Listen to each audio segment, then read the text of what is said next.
Hi. Hello, hello. Here All we right. come. Valerie, we don't see you. Oh, she's gone. Did you make me an admin? I did. I made Okay, you good. a co-host. Okay, Yes. I'll help bring people in. Great. Hi. E- Everyone's muted, so if you're trying to speak, we can't hear you. Good morning. And good morning, everyone. Happy Earth Day. Happy New Earth Day. Woo! I'm stirring honey in my tea here to get going. It's a honey of a morning. I Woo! I want to note that Kelly and Kalina and I all are wearing the same I colors, know, and isn't that we something? didn't coordinate. Oh my gosh. I know. Is this a miracle? Yeah. A mother miracle. Look at Yeah. that. Yay, mother miracles. We're all wearing the water of the earth colors. Right. Yeah, look at that. Yes. Oh my goodness. It's a beautiful day here. We got the grass and we got started to clean up the brush and just had my coffee out there sitting at the patio. It was beautiful out there. I don't know if any of you have Lovely. been able to have any of you cut your grass yet out there? Just Yeah, Yes. we had a whole crew here at my property yesterday doing our 2 acres mowing it down. We've been yeah. harvesting dandelions, Oh, and no. Becky Yeah. Big Canoe gave me advice. She said, eat those greens. And so I've been pulling the dandelions out and bathing in dandelion tea, and can't believe how great I feel after doing that. I know my So, grandmother used to do that too, right? It's something that for centuries people have used it, right? oh And people, yeah, I mean the dandelions are food. They're right? not weeds. they're our helpers, our allies, right? Plant allies. I have always loved dandelions. I was fascinated as a child by those little plumes. We all played with them when we were kids. I play with my dandelion blooms in my yard as an adult. So I go out every day and pick one and make a wish. There she is. Okay, there's Valerie. She's Oh, yay. showing, she's starting to get in. Well, we'll just give people a minute more, I think. Let's wait till about Yeah. 11:05. And Valerie, welcome. Thank you, and welcome to you too. Leslie, I'm Yeah. so glad you're here. Well, I think it's amazing, and I'm so thrilled that so many people have registered. Um, I think we've really started something here. I think so too. Yes. Yes. It's definitely happening. Um, I just had to go bring it upstairs because the sun is still so beautiful here. It's about 7 o'clock, just after 7, and the Wow. sun is shining so bright I could hardly see the screen. So I've come Hmm. upstairs, and I'm just going to fiddle around and get sort things out a bit better. So I've got it on my lap at the moment. But carry on chatting, and I can hear Okay. you. Well, we're going to start in about 1 minute. Okay. Okay, I will be here. All right. Lovely. Valerie's Okay. wearing So the everybody, same color, just the lighter shade. oh, Yeah, wow. Amazing. right. We women. Oh, yeah. Well, yeah, there were many who registered, and just we're just weaving together. We want to weave our groups together here, and I'm just excited to see what comes and what emerges. So, yay. Hello, Hello. hello. I'm from Bangladesh, Open University, Bangladesh. Uh, Oh, welcome. Welcome. And just for some of you who don't know, this call is not just Global Grandmothers. So we have some men on the call today, and we welcome our brothers in light. And we're just going to start here now. I'm going to turn it over to Kelly and we'll get started. I will ask that everybody mute yourself when you're not speaking, please. Thank you. Okay. All right. So, everybody, I am going to let me make certain I'm not muted. Okay. You all can hear me okay? And I'm going to check my setting real quick, make certain my audio's up. Yep. Okay, we're good. All right. So you'll be able to hear me. So I want to introduce, well, first of all, I am Kelly Springer, and I am part of the core circle of grandmothers that is here in collaboration with Mayana and many others. Who represent the Global Grandmother Council Network. And right now, I'd really like to introduce you all to Mayana Kingery, Mama Tink, who is our administrator for Global Grandmothers Council Network. She is the president of Peace Productions, a community builder and a mystic, integrating inner wisdom with practical skills of gathering people from around the world on common goals and integrity and compassion and for love for all beings. In addition, Mayana Kingerly is a nonprofit founder, educator, consultant, and program designer known for integrating practical leadership with holistic education. She is the co-founder and literary outreach of Peace Productions and Global Grandmothers Council Network initiative, which focuses on innovating learning communities and centering programs and the preservation of intergenerational wisdom. Through her consulting work, she has guided schools and nonprofits and restructuring board development and strategic planning, supporting sustainable growth during times of transition. She's also developed reflective programs and frameworks, including the personal guidance system, the Blue Lotus Chakra Bloom, which emphasizes self-discovery, coherence, and a value-based learning. Mayana's work centers on the collaborative program of development, mission alignment, and creating structures that support both organizational effectiveness and meaningful human connection. So, welcome our Mayana, everyone, to take us from here. You, Kelly. So we are here as the Global Grandmothers Council Network in collaboration with Learn with Grandma International, and so Valerie Wood Gager is here with us, and Kelly, you have her introduction also. So I'm going to let Kelly introduce Valerie before we go any further, just so you know who we both are. Okay. Hang on.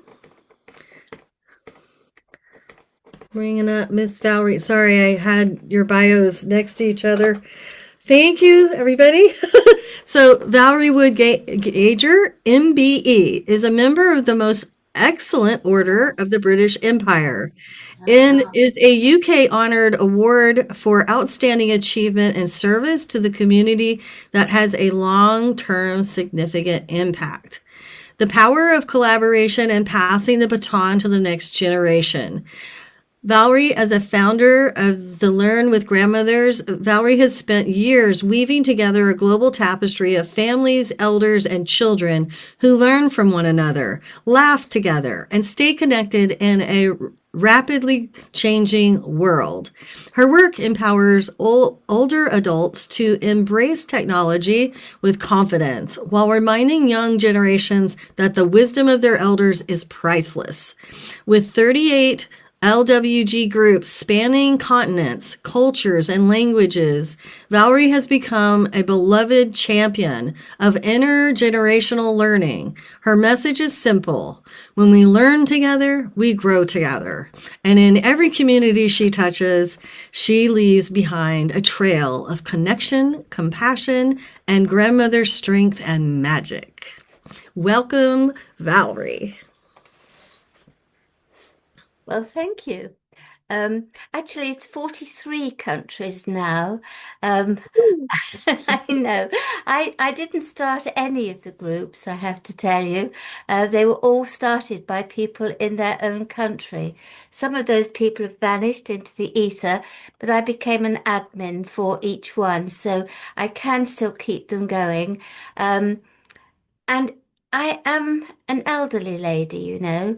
And when I was poorly I had flu at Christmas, and I'm really not quite 100% better now.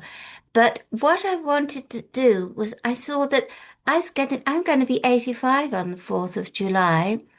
So American Independence Day, my dad said Valerie was born independent. But none of us will live forever. And so I reached out to Mariana and to the Global Grannies organization because we are all in the same boat. We all have our friends, our families, and we want to see them grow. We want to see our planet survive. We have a beautiful planet. I could show you out of the window how beautiful, I will in a minute, show you how beautiful it is where I live. But we are spoiling it. Look what's happening now in Iran. And the price of everything is going to go up because of what is happening between Iran and USA. It's really incredibly sad. So we have to do the little things that we can do. We cannot save the planet by ourselves, but we can all come together and do a little bit. That's what my granny used to say. Valerie, don't worry about what you can't do. Just do the things you can do. True. And it's the relationships that we're building through these organizations that we're working with that are going to make the difference for everything. And I've enjoyed Valerie's sweet nature as we've gotten to know each other over these last months. And the when we come together like this, and although it's Zoom and we're in little squares, we really are in a circle. And we're going to be going around the circle and sharing as the day progresses. We have a long schedule here. We're open for 4 hours on this because of all the different time zones. And some people will come and go, and we don't anticipate that everyone's going to stay here for 4 hours. I'll be here. But this is the way that we can work together and just say, okay, here's who I am, here's what I'm bringing to the table. And I'd like to just start with the Global Grandmothers Council Network. We are a group of 55,000 grandmothers on Facebook and women. And it's not about being a grandmother to children. It's about the wisdom that we carry. And it's not even about our age. It's about how we've grown and how we've learned and what we're bringing to the world. So our heart is for a new way of working together where we're all equal, we're hand in hand, we're eye to eye, heart to heart. We see what we can do in our own space. And then we learn about what others are doing and go, oh, I'm drawn to this person in this work, or I'm drawn to this person in their work.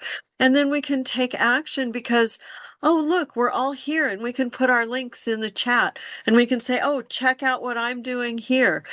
And if you if you're on the chat and you click on the 3 little dots, you can save the chat and you'll get all the links that everybody posts throughout this whole time when the Zoom is over. So you're welcome to do that. You're welcome to record yourself. I think we are recording this call and it will be uploaded to YouTube.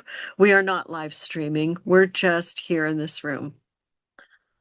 So our Valerie and I were talking about coming together in this way. And while we're at the top of the call, I want to just invite our global grandmothers that are here, members of our Global Grandmothers Council Network, to pop in and say hello. The first round. And then the second round, we'll have Valerie and all of her Learn with Grandma people say hello. And then we have the next group that will join us is in the wings waiting. So I will jump in real quick just because I'm here and present. I'm Kelly Springer, Butterfly Woman. Butterfly Bear Woman is my medicine name, and I have a practice called Love, Wisdom, Power, Paths to Wholeness. I've been an intuitive healer, artist, musician, and storyteller for 33 years. I've been participating for a couple of years now, I think, going into with the grandmothers here, and absolutely feel like this is a powerful time for us on Earth to come together, to unite from our heart, to co-create what is wanting to come through us. And through my guidance and working with the Divine Mother in guiding us through journeys of awakening. In my practice, I lead people on Temple of Light journeys. And what my biggest takeaway from leading those journeys has been is that there's something very powerful in our own expansion of awakening and realization about who we truly are. And when we can find our faith and our confidence and our certainty about who we are, when we know we stand and kind of stick in the ground for what we stand for, we become a greater influence for the world when we plug ourselves into the earth with that. And the earth is our mirror. We're like reflecting off of her, and she's feeding into us so much. And what we see in the world that's discord, we have to cleanse in ourselves. So we're in this continuum of healing. And I know a lot of us felt like really pulled in and like going into your imaginal selves and having to be a cocooned person. A lot of us are going into these cocoons and like reforming and even going through like physical changes with the energy of the new earth, because we're going into this ascension journey with her alive. We're alive. We're not frozen. The earth's not flooded. We're alive with an ascension journey. And this time right now feels so potent for new creation of what we want to make new governance be. What is it to feed and clothe and house the world without having to pay for it? What is it like to find a way for us to end war and just be here peaceably together? And how are we going to cross the bridge and actually create that together and make it happen? And this is the time of making. It's like the baby's in the birth canal, and most of us feel really pregnant with it. Like, it wants to happen. The baby's coming. Can you see the head? Somebody catch it. It's coming. So we're like here. So this is a powerful time for us to be right here in this room together. 17 of us right now, all of you that are here, we all have male and female energy. This is about ending the war between men and women. We have to love our whole selves. We have to love our brothers. We have to love our brothers into honoring and respecting themselves as well as each other and us. And taking the feminine back into a principle of this is not a motherless world. This is a mothered world. This is a mother of a world. And this Earth Mother is screaming her song up at us right now. So I'm here to celebrate this day as Mother's Day. The Mother's Day, our Earth, this big mama we stand on is our number one. We wouldn't be here talking if we weren't all here on this incredible, beautiful mama. And she has us. She holds everything. She's holding all of it.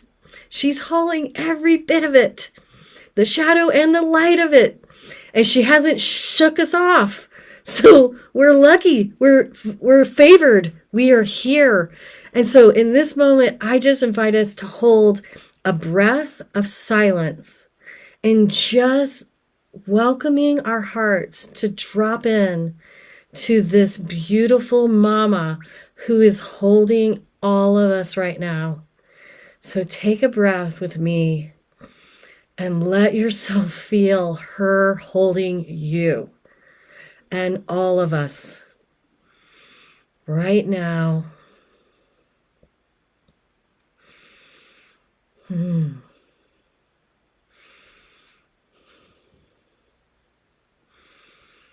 feel the wave of love coming into our hearts right now in this moment that gets to hold us throughout the rest of this time we're together. May you feel blessed all day today and every day. And please share who you are in the chat, where you're from. And I think it's okay for us to put in information about ourselves, especially those of you who are coming with groups to network here. Please put your group information in the chat so that when we save it, we can have ways to reach each other. If you feel inspired by one another, reach out and connect. That's what this is all about. Meeting so we can meet, meeting so we can connect further. Please do. And I'm here. I'm here for all of you with my big love and heart, full, full, full. And if you ever feel like you need anything from me, reach out. Love and blessings and happy New Earth Day to every single heart here and those that aren't here yet. Blessings today and every day. Love, love. Beautiful. Thank you, Kelly. Beautiful. Well said.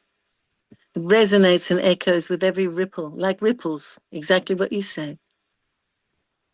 To be here is to be divinely called, I feel, which is exactly how I got here and how this meeting came about. And from there, we just keep rippling outwards.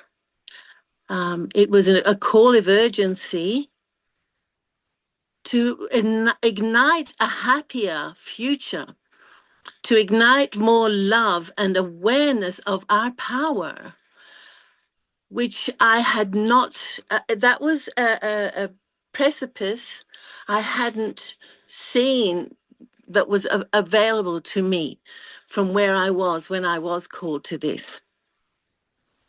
And the awareness developed over a short time, very short time, and very quickly, because Global Grandmothers Council Network was a small 1800 or 1600, not even, when I chanced on it because I wanted to find a global network. There was an urgency to find a global network, to make our voices heard and to resonate around the world, to improve, not only improve, but impair, heal, grow, develop, structure, change, and align, all with one and one with all.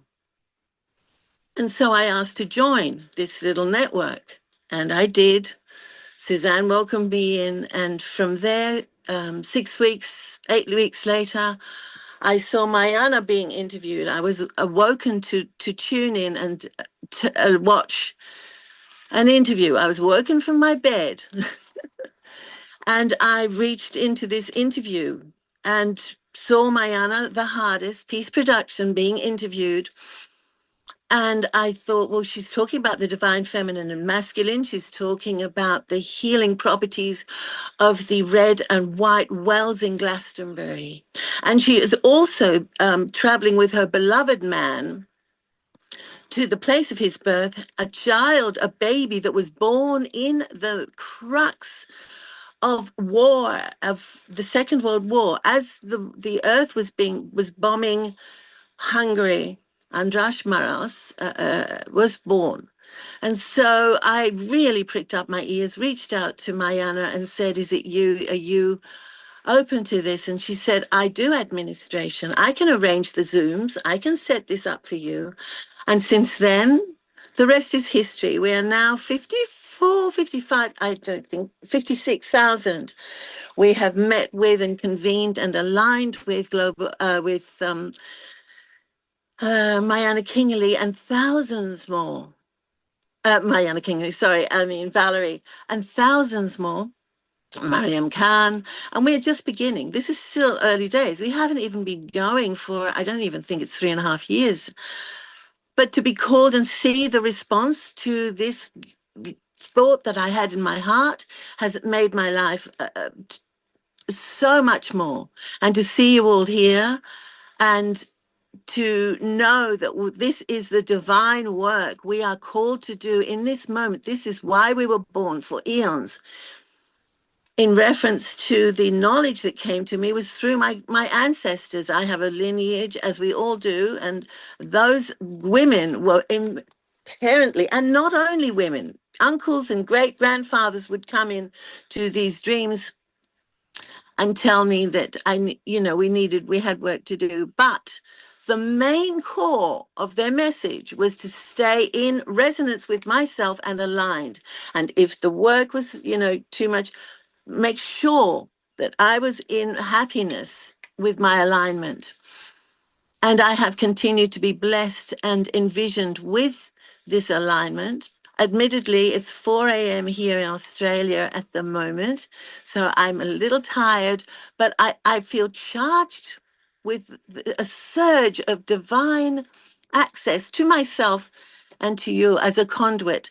And we continue with our work to forge a future for the children, 7 generations. Valerie touched on it, but yes, 7 generations forward, nodding to our beautiful American Indians and the knowledge that Kelly was inferring to just now, and 7 generations back to restoring the wisdom and channeling that and honoring every facet of experience that this earth has known, seen, and felt and brought to our awareness, elemental, spiritual, divine, and practical.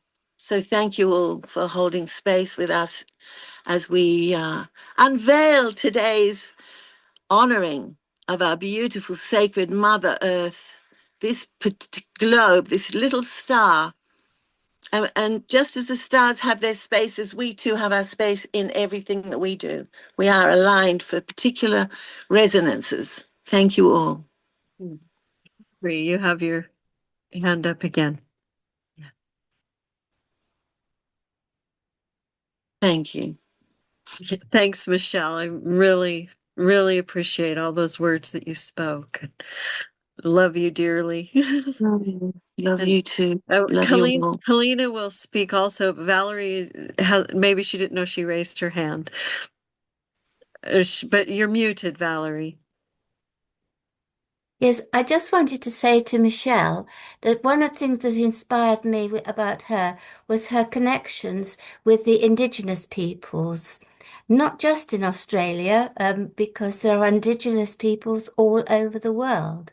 So we are all part of this great human family. Yes. And Michelle put us together with Valerie. She met Valerie, and it's just the way these connections work. So And I see, can I just say, I see that Laura, a lady vicar from America, she is with us today. And she wrote and asked me if I'd like to join her group. And I said, I'm too old. I can't do any more than I can do. But let's get in touch with Mariana. And it turns out that they knew one another for a long time. In fact, they lived near each other. So we're going to have another chat with the three of us. It's just ongoing. It's just a continually ongoing cycle of energy that we are divinely blessed to be participating in, witnessing and experiencing and forging. It's very special. Thank you, Valerie. So we have one more of our global grandmothers in here. That Kalina is our editor-in-chief of our magazine. She's just fabulous. Come in, Kalina. Hello, everyone. Thank you. Yes, I'm just honored to be here. And this Earth Day, I am Kinsuki woman, and I think of the earth as crying. And I'm Kinsuki mother. I'm holding her up, and I'm in the center. And we are all connected with gold, with healing, with the love. And here, as grandmothers, we're reaching out to all of the other platforms, all the other of you that are here. And we, in our magazine, have just such a great opportunity and a big platform to reach out. And we have amazing day just to connect. And I'm just so glad. Later on, I'll talk a little bit more about our magazine, but I'm honored to be here. Thank you. Thank you, Kalina. And so there are some Learn with Grandmother representatives here with us, and I welcome you to introduce yourselves.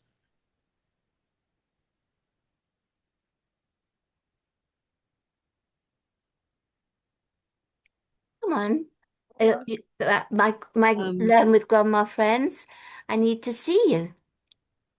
We're in the same room. Moses, aren't you Learn with Grandma? Well, thank you so much. I'm here. I'm grateful to Grandma's today.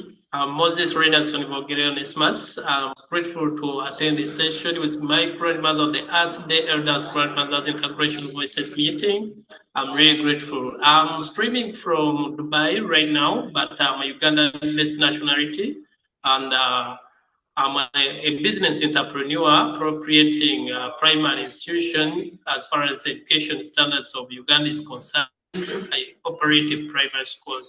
So in line with Grandma, I'm very grateful he allowed me to attend this meeting and to share with you and also converge on different interpretations as far as integration voices is concerned. Thank you so much. Thank you, Moses. Can I reply to that? Because very excitingly, Moses is based in a district of Uganda called Mabali. Do correct me if I'm wrong, but there's going to be a delegation of people from Wales, part of an organisation called PONT. They've been working in that district in Uganda for many years now, and they're not as used to the technology. I wasn't.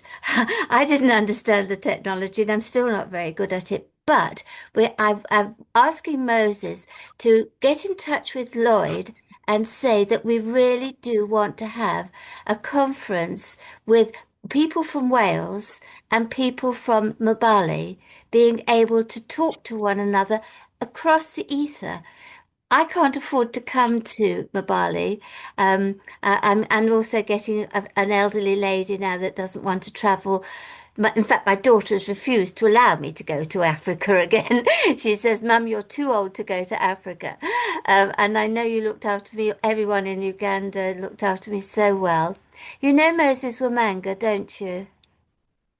Yes, I do. I know him. I get in touch with him and we communicate usually. But right now, he's currently not in Uganda. He had traveled a little bit abroad, but he told me as soon as he come back, he will automatically contact me. We meet physically and he prepare as far as preparation is concerned. Wonderful. Wonderful. Because Yeah. I stayed with Moses when in Ginger, I stayed in his home. And we did manage to do quite a few trips, but fairly local. And what I like about this way of talking is that A, it doesn't cost me a lot of money to go to Uganda, but we can go to parts of Uganda that we could not go to before. You see? Yeah, I understand now as you told me. Until close to 84, they may not even allow you to come back to Uganda. But as far as communication is concerned, we have integrated technology. We can keep in touch all the time, every hour. So we keep conversing and seeing each other. Like right now, we are conversing with our grandmas everywhere they are streaming from. Perfect. Well, it's lovely to talk to you. We better not monopolize because there are other people who want to speak. But do tell Moses, I tried to I sent him an invitation to this meeting, but clearly now you've told me he's traveling. And I know he does a lot of that at the moment. I'm impressed that he now works for the Ministry of Education in Uganda and is setting up ICT clubs in senior schools all over Uganda. Have you got an ICT club in your school? Yes, I have got one, but since you know, I have not got access to integrated computer systems. We have been using small iPads. I bought some iPads so that we can introduce as we wait to grow and get more. As of I have only 5 iPads that I use to teach my learners at their level, such that we can begin as we wait for more integrated computer systems to come in and we develop our club. But it has already been initiated and it has worked well. And some of the photos I sent you previously, it is working well. And our learners, it starts from primary 4 to primary 7. Those who study computer science can open their brains, they be in touch with the communication system and the integrated technology that is moving on currently. They get used to access of internet and several cyber links such that we can keep in touch all the time everywhere they are. What I would love the children to do is to create stories. My bishop said to Yeah. me, Valerie, every church, every community has a story, and those stories will be lost unless we capture them now whilst they are available, while their children are ready to do it. And they can work with the elders. They can ask Yeah. what was it like in your day? How did you survive? What did you do? So things like that are part of Yeah. humanity. And Yeah. so please, we Yes. can't monopolize now, but we will get in touch again afterwards, especially when Moses is back, so that we can set up a proper ICT club. And we'll have to work a way around the problems with the internet, but there are ways. There's always a Yeah, way. there's many. Thank Yeah. you, Moses. Thank you. And You're welcome very much. I was just going to introduce Lloyd, and oh, there you are. You raised your hand. You disappeared. Lloyd is one of our he's one that helped bring this all together, bringing Learn with Grandma and Global Grandmothers to the table. So welcome, Lloyd. Please tell us all about your work. So thank you, Mayana and Valerie and everybody.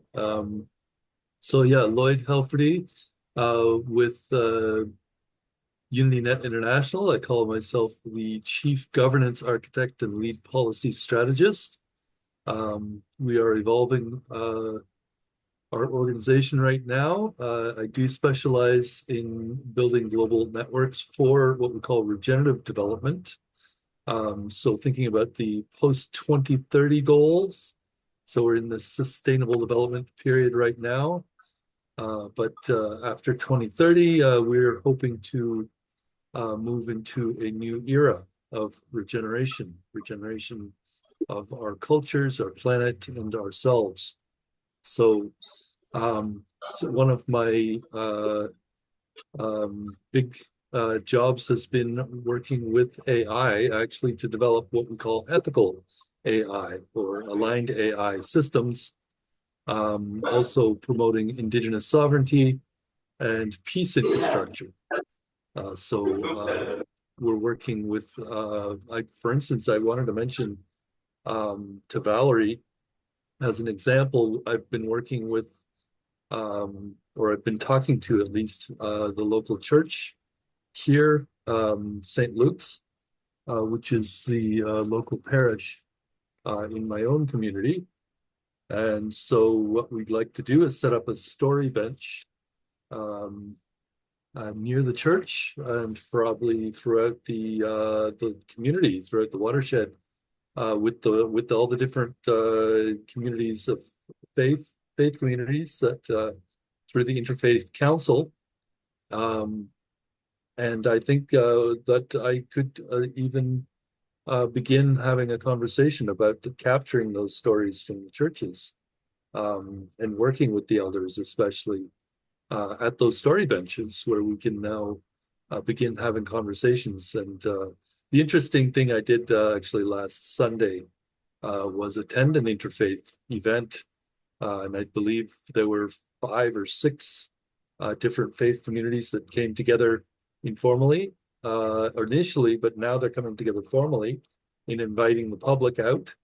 And I saw it in the newsletter, this newsletter was given out by the church for this interfaith gathering on Sunday, and there's going to be another one.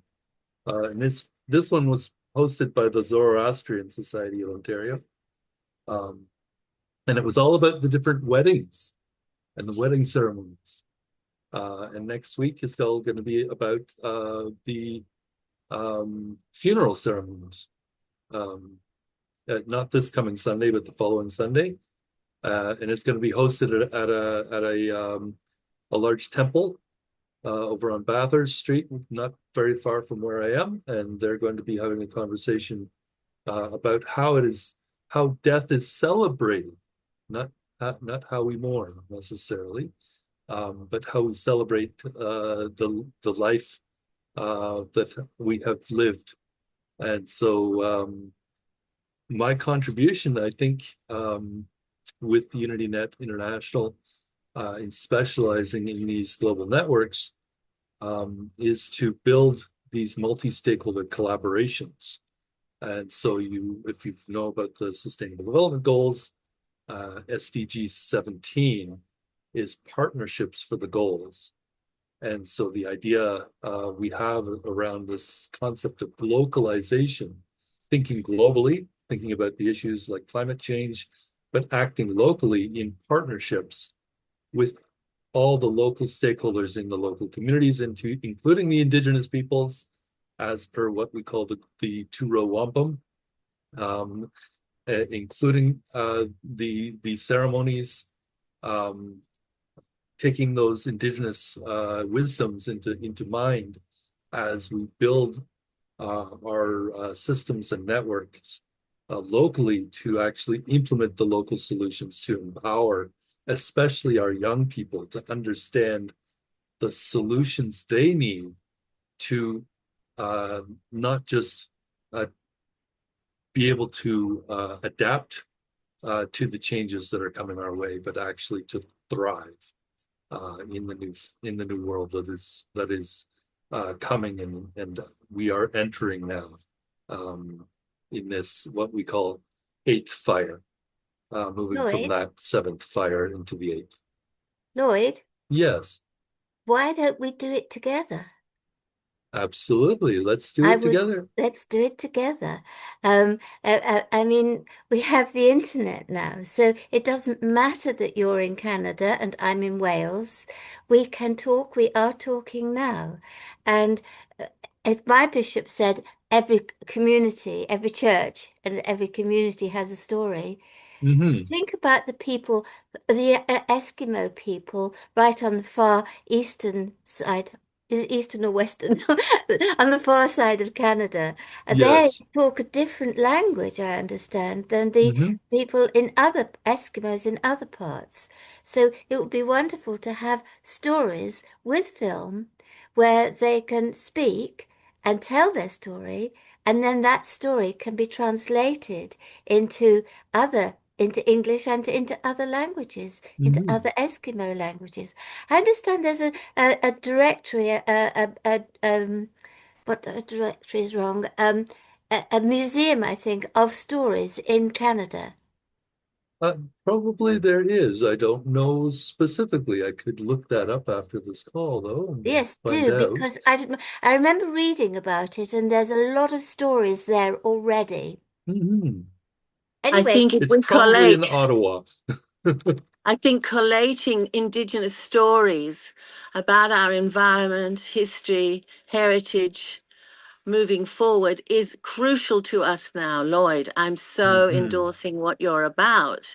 But I think I had the privilege in 1963 to go with my father, who was a journalist, to Ethiopia with an outfit called Radio Voice of the Gospel.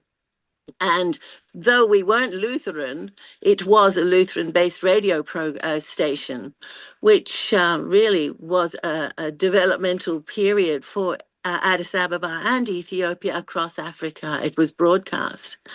And it's similar to visions and visionaries that create that sort of a project and manifest it these days. We can do it ourselves like this today now, but to preserve the indigenous, not only the segregational church aspects and facets of experienced scholars of theology, but also the inured, developed, historical shaman stories of the elders and wisdoms on the ground in their own areas that have known and followed, for example, the rivers, the mountains, the winds, which I think Kelly was alluding to earlier on with her experiences. So this is the crucial point. I think the theologians have had a long voice and held discussions for many centuries, and I think it's time for us as Indigenous peoples to speak up, as my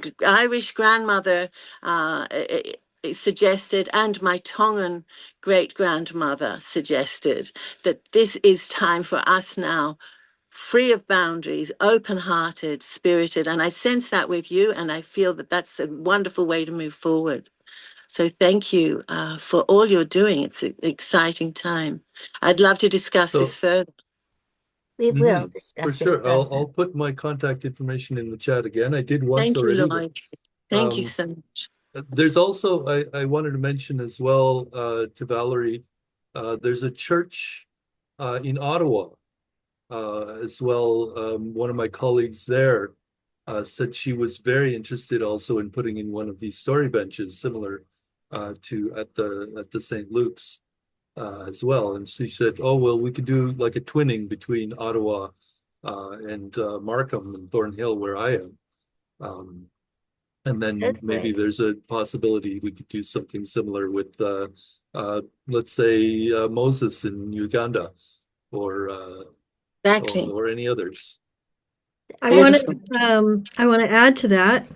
So one of our global grandmothers is Grandma Gail Black Bear, who's up there in your That's territory. nice. And I think Grandma Gail isn't on right now.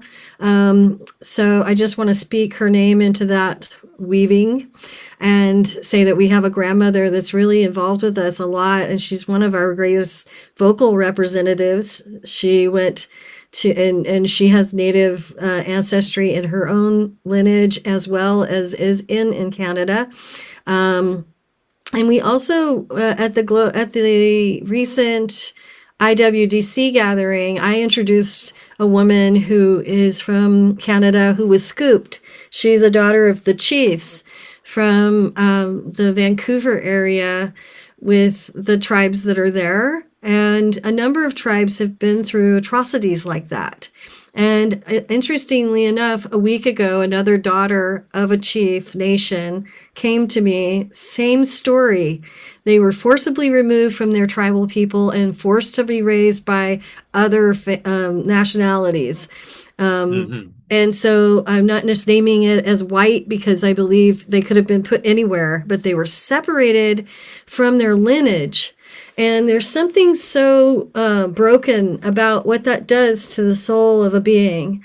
And part of Absolutely. what we get to be doing right now, even I invite everyone to pray for this Yeah. because the tribes have been broken that way. We Yeah. need to, they're asking for healing. And so when they show up in my healing room, I don't see it as just the individual, but the whole tribe's crying and they're sick from this. So the Squamish people in Vancouver are crying. They've been put through so much. The Cheyennes and so many other nations. And I'm part Cherokee, Choctaw, and Apache and Scottish. So I'm a Métis, mixed blood. And beautiful, our friend Virginia Gillespie, who was part of our gathering, is also in Canada, and she does a lot of speak with Native people and honoring of stories. So we could weave her in with you too.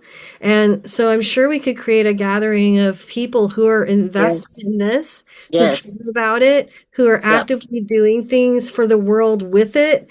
And I held a prayer for this purpose today with a group of women.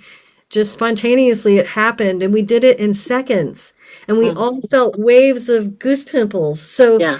our Yeah. life is so powerful when we just choose to give it. You know, so Exactly. many of you have so much love inside of you to give. And And we it's oftentimes don't need to just organize and put it in some context. Sometimes we just need to come together and say yes together. Let's send some love to that. And in a moment, we bring so much to those hearts and those people who are suffering. And it's a time for us to cleanse this earth of suffering. So our time now, right now, is to think about Indigenous people around the world who thank you. need loving up. I think Absolutely. it is And just here, sorry, Valerie, I just would love to reiterate about my grandmother who was born in Tonga, but was taken from her mother's arms at the age of 7 and her sister 5 to be raised at a ladies' college and learn all Shakespeare and to play piano and embroider. Rather than the culture, they never went back to the island. It broke them.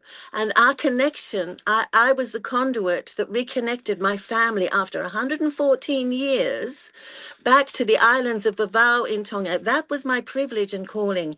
And that from there, I became the outreach ambassador for Global Grandmothers Council Network. But it was refining and reconnecting the love of my grandmother and returning her and going to my great grandmother's grave and healing that with my living cousin that was the progeny of my grandfather's brother. Grandmother's brother, so there were still Indigenous family for me there. We wept We fell in each other's arms. We wept in silence. And then we celebrated and danced and exchanged love and experiences and continue. That's just one example, my own. There are millions in Australia. The indigenous Aboriginal people were taken over. Cook arrived in the bay in Sydney and with very sick men, very ill. They had scurvy. They had no food left. They were disgusting. Sorry. Plagued and ill. May I just continue? So very quickly, and they were saved and nurtured and led to healing by an indigenous Aboriginal chap called Benelong, who lived on the point where the Opera House now stands. His people were there. And they are overlooked for healing. It's time for the wisdom of the ancestors, of the indigenous people that know the plants, that know the air, that know the sky, the wind, the water, and have done. Your druids in England, Valerie, and the wisdom keepers, to find that knowledge, collate it, and relate it. The Christ light is our consciousness. The Christ light is our consciousness. That is what is our conduit here. And I'm very, very grateful to be standing in this Michelle, wonderful group. Michelle, lead Thank you. us right now. Please do it. We get to do it. Like in this moment when we're here, Yes. I believe Yes. that pauses, like I did one earlier when I started. I think it's an important moment when we're realizing this together right now, being here. Yes. Let's have a pause. You can Thank do what you. you want with the pause, everyone. Pray in your own way, but lead us in a pause for this cause. Thank Okay. you. Thank you. If I could, thank you, Kelly, Spirit Advisor, Water Woman. Sensing the turbulence of passion that is coming to the surface through and in and above all of us, this beautiful divine calling that we are here to acknowledge. What a privilege it is to be on earth at this time and to be open-hearted, open-spirited, open-minded. And able to post what you're talking about on Learn with Grandma Australia. You're saying some wonderful things. Exactly. Thank And you. Exactly right. you can actually highlight what has happened to these people. If They I are may, normal I will. human. Thank you. Yes, that More is than that, the they are whole part. point of our coming together. Exactly. May I just continue with that? So, if we'll just hold grace and space, literally, and acknowledge that this energy to surge up and guide us, as it has just now with Valerie, that we may continue to edify this dimensional pull, this centuries cleansing to eradicate the fear of xenophobia, the fear of borders, the fears of I can't, to negate negativity, blow it away off. It's not real. It's a fantasy. It's a construct that was there to control us. We avow the light above and beyond all of that, the light of Christ and the light of good intention and the light of love. Thank you, thank you, thank you. In all the languages, thank you. Thank you, thank you, thank you. With all the peoples. Thank you all. Thank you all, grandmothers. And thank you, Kelly and Mayana and Valerie. Thank you, My Michelle. darlings. Miria has wanted to speak for some time. I want to bring Miria Nolan. She's up in the Northland in Norway. Not Norway. Are you in Norway? No, Scandinavia. Finland. That's right, Finland. I keep forgetting. Yes, Finland. Scandinavia. Yes. Yeah. Next to Russian border. Oh, Yeah. beautiful. So, but yes, yeah, the drones, from Ukraine, they reach even our land. But yeah, fourth year going next to the country that is, Russian border is 100 miles from my house. So, but anyway, I want to bring the thing that, what is happening with the indigenous peoples right now. And especially with the oil, I've been working with organizations of the Friends of the Earth and also for Greenpeace. Yeah. And even in '99, we had a gathering here in Helsinki, indigenous peoples and oil. And we had people coming, where the Russian oil comes. It comes from indigenous people's lands. They are reindeer herders and related to Finnish people over there. Yeah. So they are destroying the earth over there. And I knew that in 1999. I knew that. So the rest of the Europe, the people who were buying the cheap oil from there, they knew that too. And now they're crying about it, So we also have people from Colombia. We had Uva tribe, a tribal elder that came from there because, there was actually a war going over there and they were raping the land. And also in Nigeria, Ecuador, and all the places where the riches of the earth come from indigenous people's lands. And it's still happening right now. And if I know as a grandmother, how can the people who are leading this world, buying this stuff, they go into any place they get it cheaper, and that's why we have to start having clean energy, like we're having getting more and more wind power over here in Finland because of that. So we are more independent. We're having more and more, like now in Norway, most of the cars are electric and they don't bring so much pollution. And Finland has been the happiest nation in a row, 10 times in a row now. It doesn't mean like we are like we be happy, but we take care of our people better, maybe. All the Scandinavian countries are like that. They're on the tops, And a long time ago, we used to have wars too between us, but now we are like, brothers and sisters over here. And we try to take good care of the earth, we are not, perfect, but we're more going towards that direction. And I'm also being with that organization called, I do art. This is my art over here. Here's my art too. I do a lot of peace because the peace were disappearing. I start putting them in my clothes. So there's one of my paintings behind me. I also been in this organization called Four Winds. We started in '96 here in Finland.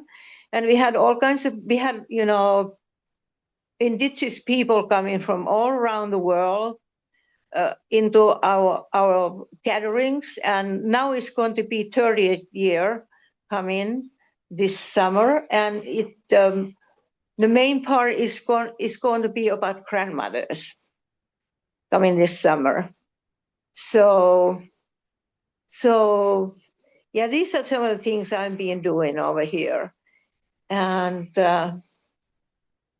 what the people shaman told us when from Colombia, he told us that the oil is the blood of Mother Earth. That we shouldn't be drilling it like that. It is doing all kinds of disruption is happening when you're drilling so much oil out of the earth, and things are happening. So I've been very blessed to meet in all these elders, and I also remember I think I'd put this way. I've been here many times. I see myself. I lived in California, and over there I remember that land is my land too. I lived there many times, and also I see myself Black. I believe it all come here many times in many forms.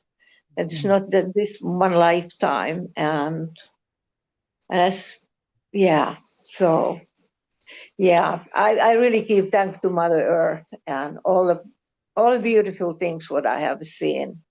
And Thank you, Mary. even thank you. Yeah. So Please I reach out.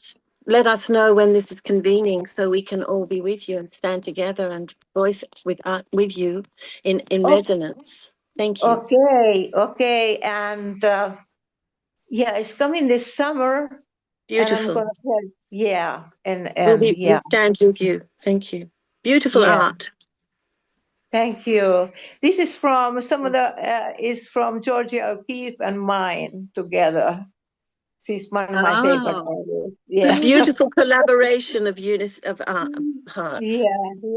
Art thank you. is so Thank you, Mary. important. Thank Thank you. you. We have And one other. some one thing about the Arctic thing I tell you about now, because I have Inuit Eskimo, some DNA from Inuit Eskimo. And right now I know about the Arctic is melting the first, and they're really having, it's really changing fast, and because of the ice is melting. And right now it's like the killer whales are coming there and eating the, yeah, it's just, I just find about this great document. I couldn't believe it that, what's happening over there. And yeah, they really need our help too.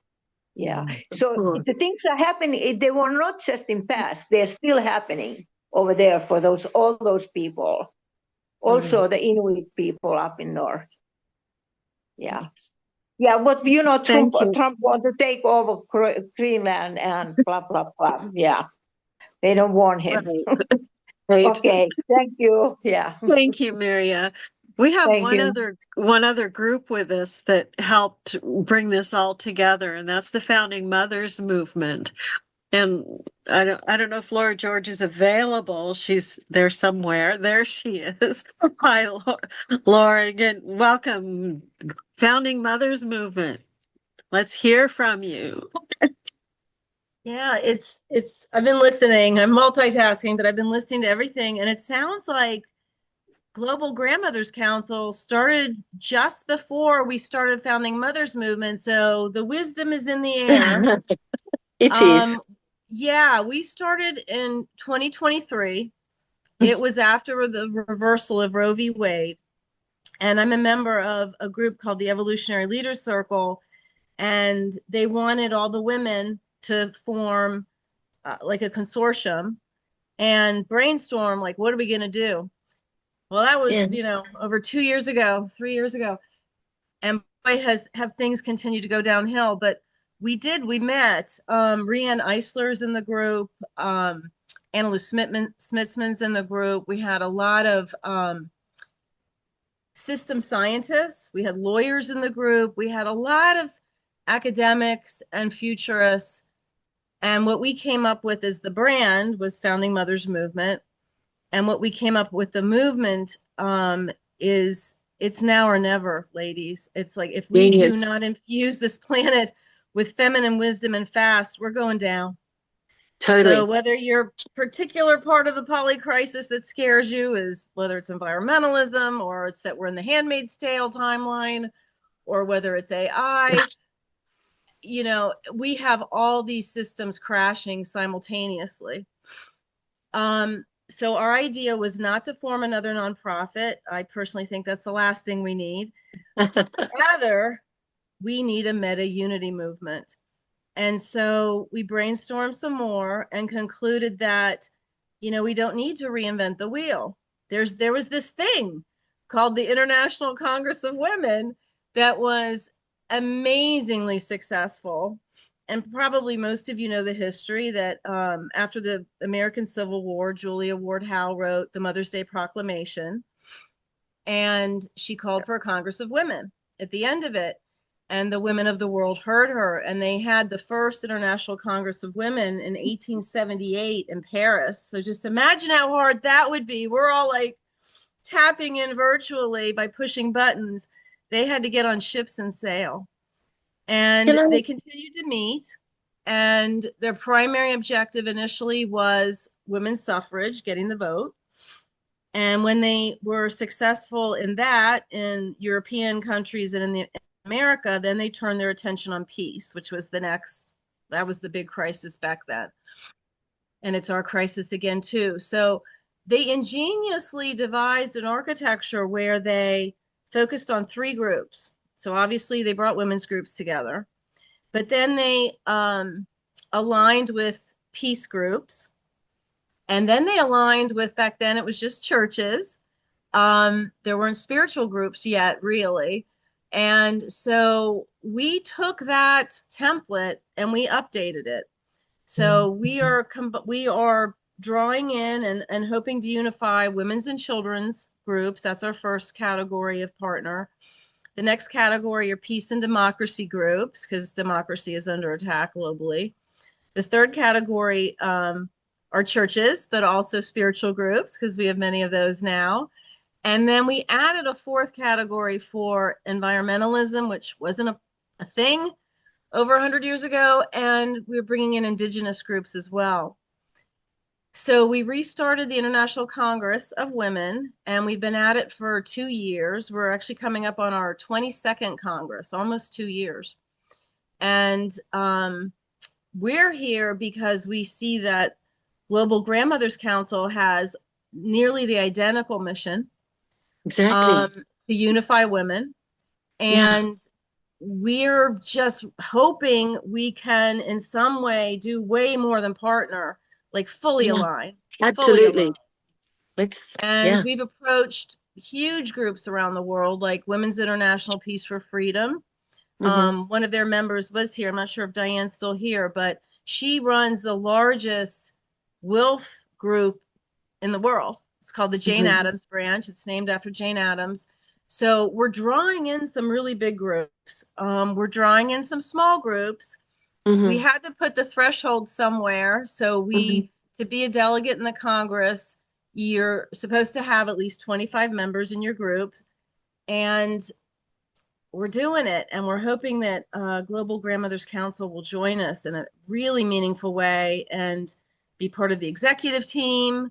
Both Mayana and Kalina are interested in joining us. And I'll just add one last thing. Our executive team is called the Peace Room. That's a tip of the hat to Barbara Marx Hubbard, a futurist who probably most of us know and loved. But we follow the same wheel of co-creation that Mayana uses in her work. It's iconic. And so we took that whole wheel, which shows every sector of society, and we're seeking trustees in each one of those sectors. So there's a lot going on at Founding Mothers Movement. I hope you all will get involved, and I hope we can find a way to converge our projects, because we are going to be so much more powerful together. Exactly.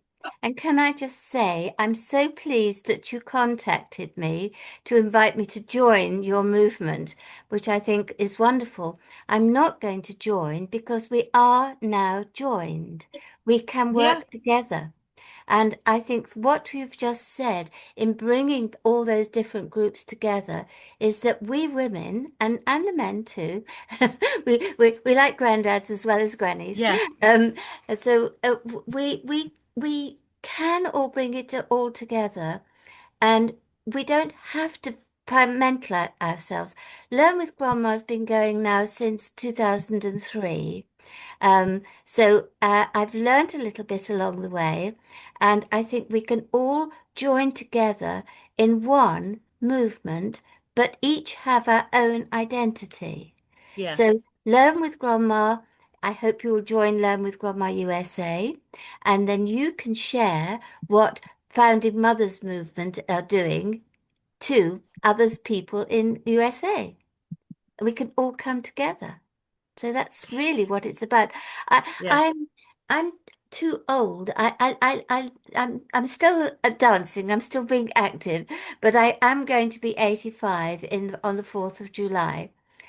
And one member of the Global Grannies said, "Well, that proves it. You're one of us." Well, because my birthday's on the 4th of July, and Yes, but we don't have to compartmentalize. We don't have to all do the same thing. We can all do the same thing together. It's exactly what we're called to do. Yes. Exactly what this is defining. This is the defining moment sociologically, economically, environmentally, and politically. And it's such a privilege to be spearheading this movement. Laura, that was fantastic alignment, great interaction with your society there. And Valerie, you've been holding this space for a while now. It's beautiful. Thank you. Thank you both. Amazing. Look Thank you. forward to more, much, much more. Can I add just one last thing? We meet monthly, the Mm-hmm. Congress. Yeah. It's always the first Saturday of the month, Mm-hmm. and that's the hub at which partners can all come. They send delegates that we can brainstorm together. We're forming women's circles right now. We're going to be forming Right. geographic circles soon because we're getting representation from all over the world. So the Congress is the hub. And we Cool. would invite everyone here to participate once a month as a I'd be delegate. delighted. Thank you. Definitely. And Thanks. as it was in Paris in 1878, my great aunt was a journalist there, Emily Ah, Johnston Crawford. You know Emily Johnston Crawford? Yeah, the feminist. She was with the suffragettes and Disraeli's daughter. And I have the letters. I have information. I have a oh, book. Yeah, yeah, my great aunt. amazing. So I bless you, spoke, Laura. Bless you for igniting the torches. Look at this illumination. Look at us. Thank you. I've We'll Thank also you. spoken in reconvene. Thank you so much. I've also spoken in Paris 3 times in UNESCO, in the big UNESCO building. It was quite funny how it happened. I was in Paris for another conference with another elders group, and I thought, oh, that's the UNESCO building. And I walked in, the receptionist said, who have you come to see? And I said, someone in IT in the education department. So she put me through, sat me down by a phone, and the phone rang from upstairs, and the man said, can I help you? And I gave him a quick flash of what Learn with Grandma was about. He said, I think you better come upstairs.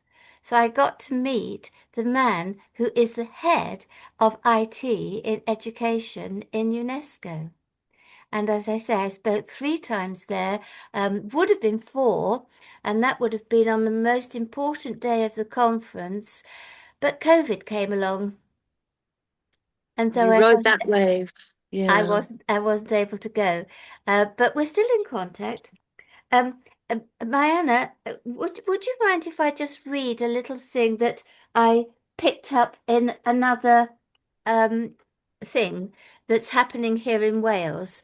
And I'd just like to read it out, some of the words to you, because I think it, Before you do, yeah. I just want to introduce Andres Maros. He's our founder that Michelle was talking about earlier, Yay. Oh, and that was born to bombs. Hello, everyone. hello. Well, I Hello, did. monsieur. Lovely to be in everyone's presence. Isn't it Thank perfect? you for holding space and grace for your gender. And we love you, Andras, and your mother, and all Mm. you've done and are doing. Thank you. Creative director now for us. I'm gratefully in here. I'm gratefully in this whole vibe around the globe. Well, Mariana and I were talking about having a meeting with, oh dear, I've forgotten the vicar's name again now, the lady vicar that was just speaking. Laura. Laura. Laura. Laura. And you live so close to one another. I thought it would be a lovely idea to have just a few of us in your hers or your sitting room so that we could talk and We've and got the forum to pray. do it. Yeah, We've built the peace pentagon. excellent. So it's really a Brilliant. And I just pentagon. may I just say something about the love of God? Um, I I believe in God. I think he doesn't want me because I've nearly died 7 times. The worst ones were TB as a child, where I lost half my body weight, and the doctor said to my mother, prepare yourself. I don't think we're going to save her. And here I am, nearly 85. So I think God doesn't want me. And he wants me down here. I don't think he wants to get rid of you. I think Precisely. I I think he think wants me Well here. said. I was thinking the he's opposite as keeping you well. close. I then had a triple bypass followed by a cardiac arrest. Only 3% of people survive a cardiac arrest, but I was in the hospital when it happened, so I was in the right place at the right time. And I drove into a timber lorry, walked away without a scratch. The car was completely destroyed, and I walked away without a scratch. I believe that I won't last forever because no one does. But during this time while we are all here, we can all do the little things that we can do. It's very simple. Can I just quickly read what I've Go ahead. picked up? Yeah. It says, come to imagine ways to make your street, I say community, come to imagine ways to make your community more caring, sharing, greener, and a beautiful place to live. Taking part helps people reduce their carbon footprint and cost of living through taking practical action together. We are in a crisis situation. The war between America and Iran is a tragedy, and it's going to affect us in many different ways. The cost of living is going to go up, and there are many people in many countries, including the richer countries like the United Kingdom, who are not going to be able to cope. And when you think of the people in African countries and other poorer countries, we wonder how on earth we are going to survive. But we will survive. We will survive and we will grow. And we will grow in love. One little thing I did was I couldn't have a big party for my birthday, and I had a whinge on Facebook. And this young man in Malawi said, "Grandma, I'll plant a tree for your birthday." I thought, oh, I love that. So I posted it around the world, and please plant a tree for Granny. You won't believe, but I was then asked to speak at COP26 when it was in Glasgow. I started in my little neck of the woods how to plant trees, and they're continuing to be being planted, but last count there was over 3 billion trees planted for Granny. It's just a little thing. Granny's birthday. So, Wow. I know. Just want So to I hope you will all. Joyful, a My shady tree. Beautiful, My beautiful. birthday's on the 4th of July, so Yes. plant a tree for Granny. Thank you. If I may say, your words about cautioning about further things to come, and many people are already experiencing further things. We're the lucky ones that we're able to look at it and take certain precautions, because I mean, as bad as those physical and financial and all those other ramifications that will come, the most important is to keep our inner being, our inner presence, really, really in our best possible view. Yeah. Our self-talk, I'm talking about, it's what we say to ourselves, and how do we take it to the level of being able to see everything in an objective way, and then just go on and be the best you can be without joining any army. Well, But that's it. You see, yeah, Exactly. we can't, as individuals, achieve much, but we can achieve a little thing, and that little thing can grow. I never imagined that, and the young man in Malawi is absolutely gobsmacked that so many trees have been planted because I put a photograph of the tree that he had planted and ended up speaking on television in Glasgow and so on. The things that have happened to me are just unbelievable. You know, walking into UNESCO off the street, not even knowing the name of the person I was going to ask for, and yet I ended up speaking in UNESCO 3 times. Well, the fact that this group came about through a dream, this connection here.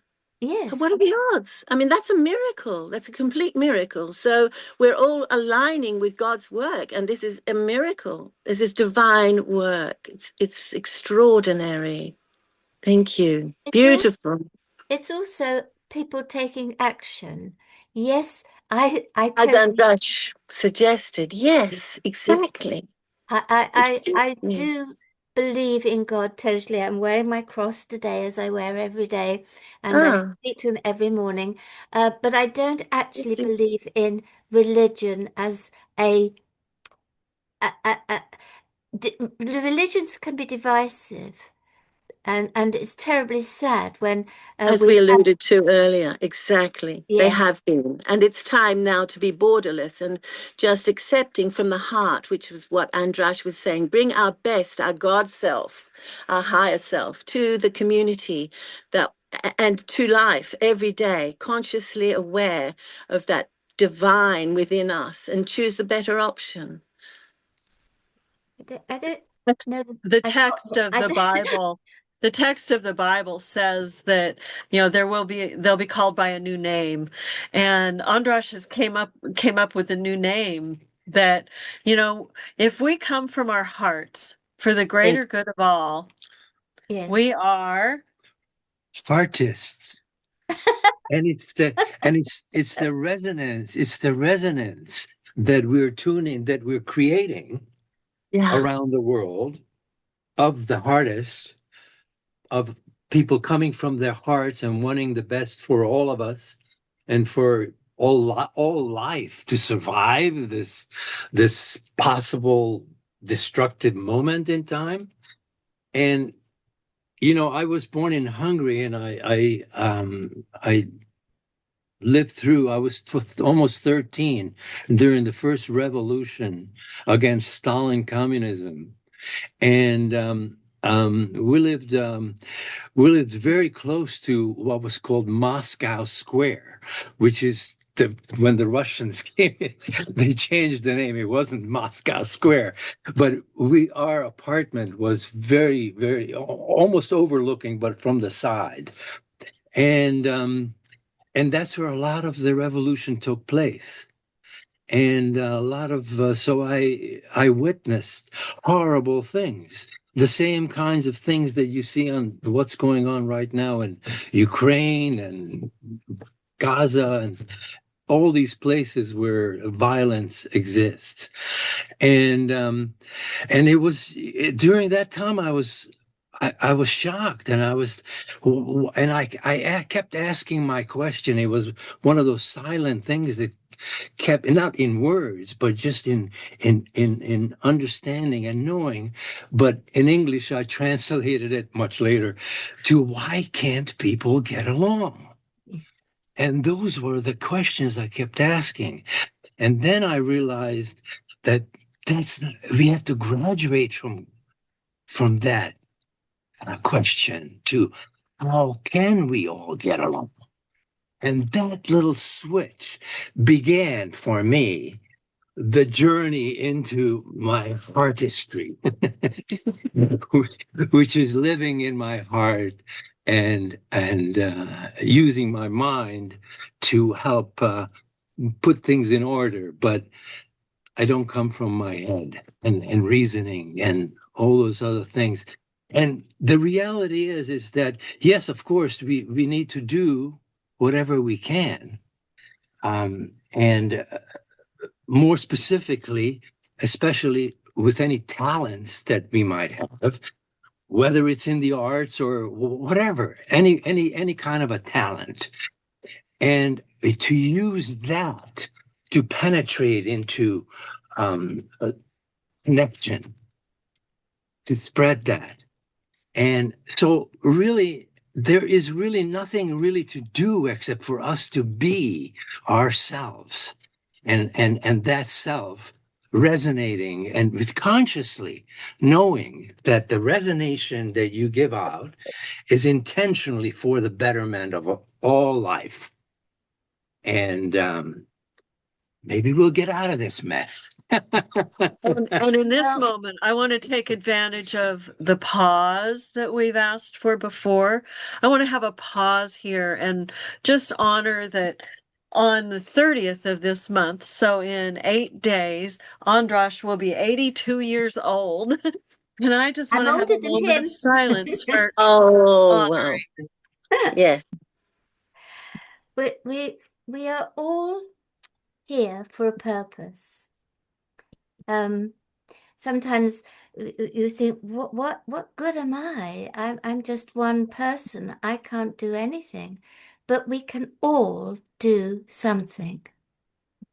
And I think encouraging that young man with planting the tree, another project in Uganda, I saw that the girls were sitting on the grass because when they had their periods, they couldn't afford towels.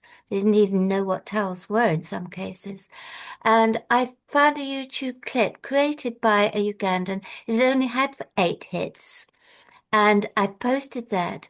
Now, girls in Uganda and in many other African countries don't have to sit in the grass anymore. They my gran made my first towels out of a Winsiette nightie.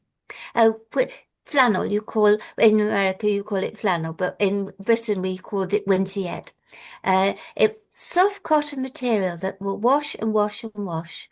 And a young lady in Cameroon, she took one of the towels and washed it, some of the towels, and washed them until they fell to bits, and worked out that they would last about 4 years.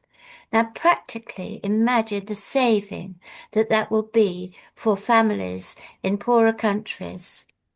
It's wonderful. It's a little thing.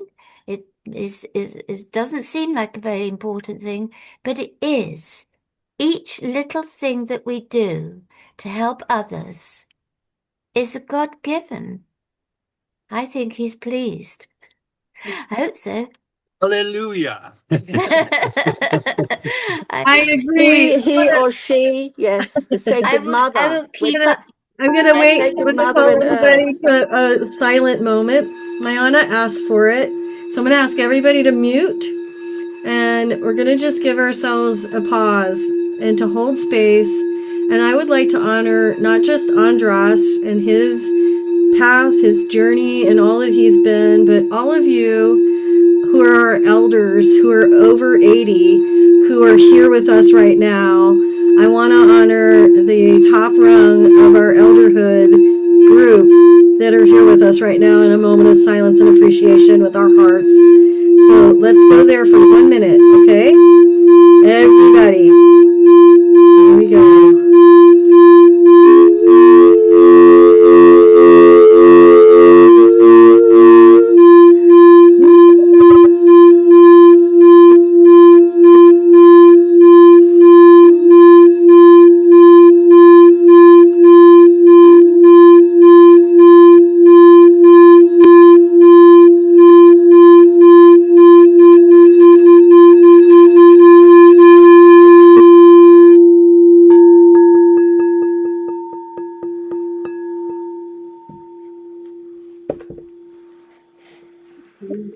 Thank you. Thank you, everyone. Thank you. Now, may I suggest that some of the people who have not spoken have an opportunity to speak? I seem to have got covered over. Yes, Mama, can I speak? I Yeah, think go so. ahead, Moses. Yes, something I wanted to speak about what you have said just a minute back.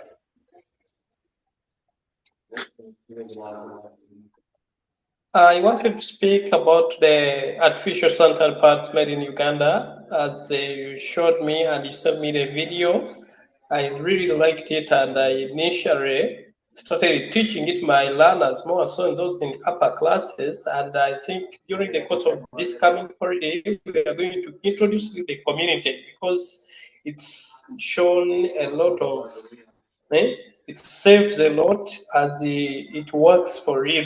As when it is initiated to the community, I feel like it will work much. So as you were saying about initiating some of the activities that joins the community together, I thought making artificial sanitary pads can work more in engaging for us who are in providing services, can help us connect to the community and as well engaging the community members in order to build social change activism. As well, we collect more stories from the community to hear about their challenges and bringing people together to hear their challenges such that they can be counseled and regain their dignity where they had lost, and also to build a gap between we, the service providers, the community leaders, and the community members, plus our upper local leaders as well. And also you, who is also providing support and guidance that we had before. Thank you, Moses. Have you seen the Yes, YouTube clip? Have you seen the YouTube clip that I sent about making towels? yes, I did. Yes. Show that Yes, to I the did. show that to local ladies, and then they will understand. I can be there and talk to them if you want me, but you don't need me. It's all there in the clip. And once they start making them, it is a beautiful way of bringing ladies together too. In Malawi, not Malawi, in oh, I've forgotten which country it is, Cameroon. There's a group of 17 grannies who get together every Wednesday and have a cup of tea and sew their granddaughters' pads. So beautiful. Yeah, it will work more. Just a little thing, but it's beautiful. Yeah, it's very little, it's simple, and it's perfect. It works for him. Yep. Yeah. We'll be in touch again after the meeting. I also want to Okay. say, I know there's a lot more people who haven't spoken yet, and I would very much like. Oh, by the way, when I said about Lloyd to you, that was Dr. Lloyd, who is in Wales, whereas Lloyd Heverty, who lives in Canada, was the man who was speaking. So don't get confused that was the same man. Two people can be called Lloyd. Catherine, would you like to say Okay. hello? Catherine, would you like to say hello? You're there with Valerie. Hello. Ah, hello. Yeah. Hello. Let me take this chance also to talk. Yes. Yeah, I'm very excited to be part of this great moment, and I'm really, really excited to see you, Lady Varelia, because you are the one who sent me this invitation. Well, we're very pleased that you've come. Where do you live? Yeah, I'm from Uganda, Wakiso district. Well, I was in Uganda 2 years ago, but I was staying then with Moses Wamanga, who lives in Jinja, and we weren't able to travel so very far away from the city. So also, he was very busy, but we achieved quite a lot. Yeah, I remember you telling me about Moses Wamanga. So let me tell you brief about my project that I'm doing this side. Yes. Yeah, so my name is Tumwine Disan. I'm the founder of Uganda Sustainable Community Initiative. Perfect. So I'm 21 years old, having grown in a less privileged family, facing a lot of challenge. I notice a lot of families facing challenges like hunger and malnutrition. So it's where I got that idea of starting a small community-based organization where I'm supporting families, schools in through permaculture programs and regenerative farming. I'm glad to hear about the farming, because growing vegetables is not only good for the environment, it's good for your health too. So, Yeah, so practical things like that are so useful because, well, they give you exercise and they give you food. You can't get better than that. so through our program we are aiming to end problems, challenges in hunger and malnutrition, whereby we are growing food as well as training students across schools in our community.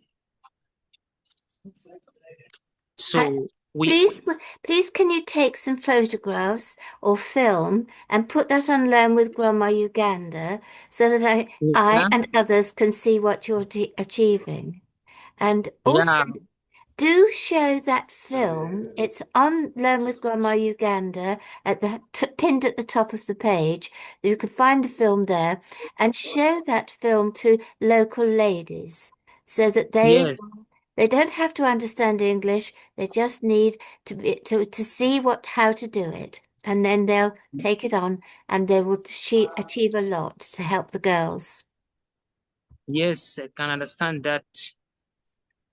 So I really believe that this Zoom meeting will help me to introduce this to you and to get to understand what we are doing this site.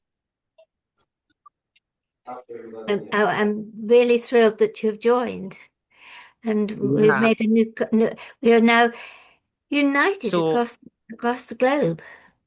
yeah, I have sent a link to our project. Maybe you can check on it there in chats on Facebook. You can view our projects and see what we are doing this side. Yes, everyone will have the chat. And Yes. put your information in the chat if you would for us. And one thing I wanted to mention to you is since there's other people from Uganda here and on this call, one encouraging thing that we do in our community here is we get together for seed sharing. And one of the things that can really encourage people to do backyard gardening and growing their own food is we come together as a community and just bring all our seeds and we give them away to each other. And it helps us all to grow more food and have more seeds without having to pay for them, but just giving them to one another. So might think about organizing a seed swap or a seed sharing gathering with other neighboring communities and see if you don't help each other more that way. It was a seed sharing last week, and I've got a whole packet of new seeds. Hey, we have them here too, and it's wonderful to do that. A funny little thing that I've done, because I've had a shower unit put in, the bath was out in the garden, and I didn't know quite what to do with it. And what I've done is, first of all, I put some rocks in the bottom, and then some gravel, and now I'm putting soil in. And the seeds that I've just been given, they will be planted, and it will become, those are not going to be seeds to eat. Those are going to be a wildflower meadow. So that I thought if they go in the bath, it's using the bath as a raised bed, and also the seeds will blow and go over the rest of the garden. So hopefully, as well as growing some vegetables, then we will have flowers too, wildflowers. The bees will love it. And I already have got lots of things in my garden. I've got gooseberries, and last year the gooseberries were purple. We had a very warm early summer, and they were so sweet. Normally gooseberries are quite bitter, but they make very good jam. And black currants I have, and an ancient plant called Good King Henry. Was found in ancient sites where Neolithic people lived, and it just comes up every year. It's a bit like spinach, but not quite the same flavor. And it just pops up every year from the early part of the year right through to the first frost. The frost kills it off, and then I cover it with soil, and up it pops again. I've already eaten some this year. So we can Wow. all do little things, little things. Thank you, Wow, Catherine. that's really Sorry, something happened to my screen and I couldn't get it back. I was just going to say thank you so much, Valerie, and everybody else for letting me join tonight. I met Valerie about a month ago in Coed Woods, which is a woods belonging to my friend. We go there usually to make music on a Sunday since 2020. A small group of us who are also in the town band. We're also Christians, and we just enjoy the fresh air, the peace, the tranquility, and whatever's going on in the world, we try to be at peace with ourselves. And we've realized that our well-being and our community work that we can do has improved greatly from going there. One of the things that we have challenged ourselves to do, which we're quite good at, but we could improve. Some of us went to the Greenbelt Festival last year, and one of the things was sustainable clothing and going non-plastic. So we've challenged ourselves to go non-plastic in the bathroom, non-plastic in the kitchen, and sustainable clothing. So some of us have decided never to go shopping again for clothes. It's a little bit hard for me personally, that bit, but I have gone plastic free in the bathroom and in the kitchen. So I am happy with that. And the main thing that I was just going to add that no one's really mentioned, having watched and followed those incredible astronauts from the Artemis tour last week, I just think that our planet is so fragile and so beautiful. And to see the wars going on, sometimes I can read the news, but I can't watch it. So I have to read the bits and then try and think of something nice afterwards, or go for a walk around the garden afterwards. So I try to do my best and pray for peace in the world. That those images were incredible, weren't they? You know, it was such a funny thing. I just did a random drive. I was going into Brecon and I did a random drive into the countryside. It was so lovely near the mountains there. And then the gate was unlocked. So I just walked around in this wood and met these two ladies. And I've been again. I saw a man, I think his name was Philip. Chris, you met yes. Chris, yes. I met Chris, yes. My friend, yes. And he said, "Oh, well, I know those two. And we will meet again." But both occasions, it was completely random that the gate was unlocked because this is Peter's Wood. That's correct. Yes, Peter is a great friend of ours. He purchased a wood for his retirement. But sadly, the wood, all of the trees had Lyme disease. So the Forestry Commission had to fell them down under the government control to control the Lyme disease. And he managed to get a grant the following 2 years after to replant the woods. And it's now a beautiful, it's private actually. So, but you I can got come, in there. Valerie, you can come whenever. We just gelled, didn't we? We just gelled. It was incredible. But yeah, it is a private ways. But any of you guys, if you want to make arrangements with me, you can come whenever. It's just he's replanted it, and we've got a little area where we make music regularly. So is just something that you can just be all these years that we've been playing in town bands and orchestras, and this is just back to grassroots, just playing in the woods and just for our own well-being and for peace and tranquility. It's absolutely, it gives you a sense of soulfulness when you play there. It's different to anything else that we do. So it's beautiful. Catherine, Catherine, you need to film it. You need to film having a party in the wood and music playing, and then we could show the world What a beautiful place it is.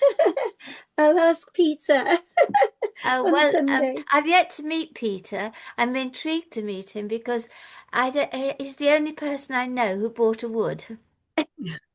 And your surname has got the name Wood. And Oh, yes, of course. we just thought that was so ironic. And sometimes when you're talking about in church and things, and it's one of those signs. I feel it's a heavenly. I call them heavenly signs, but it's one of those ones that you just randomly are walking through the woods and I meet you. So it was wonderful. Those things are what I call God incidences. Yes, we were meant to meet. Definitely, yes. Yeah. Well, it's lovely Thank to you. see you on this call. I didn't expect that. That's beautiful. Thank you very much. Diolch yn fawr. Thank you. Thank you so much, Catherine. And Diolch yn Helena has fawr. her hand raised. I just want to say diolch yn fawr just means thank you. That's Welsh for thank you. Diolch. You know, I wanted to talk a little bit about climate change. You know, things are changing around us all the time, but it's what's inside of us too, those little changes and the mood that each of us have, right? And how we interact and react to each other. And just putting this group together and having small little, like tonight, I'm actually going out at 7 o'clock. I found out that there's a small community here and it's like this, but it's interacting in actually it's got like all the vendors are getting together and they are meeting up and we can have a coffee and we can chat and you take along a craft and we don't have to pay for anything, but we're just going to go and enjoy each other's company.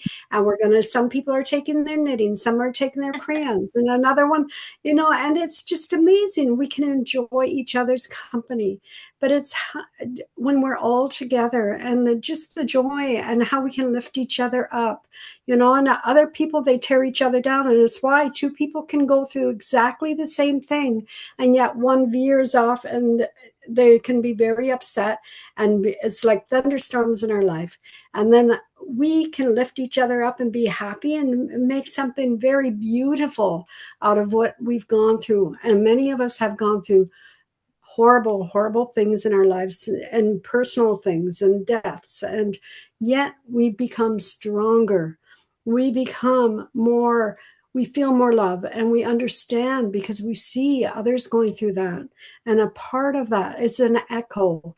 It's an echo that is going, it's like an ethereal love and an echo that I'm sending out to you and you send back to me. And I can feel that. I can feel that love and the understanding and the patience, right? Not the fear, not the anger, not the, you know, and we all have questions, but we can come together as a group and we love and we share and we grow, right? We grow like that little tree, right? We grow and we become beautiful. And sometimes we have to cut off and we have to weather the storms, but we are stronger. And I hope to be like you, Valerie. I hope that one day I will be that gentle voice and with all that wisdom and right as we're getting older.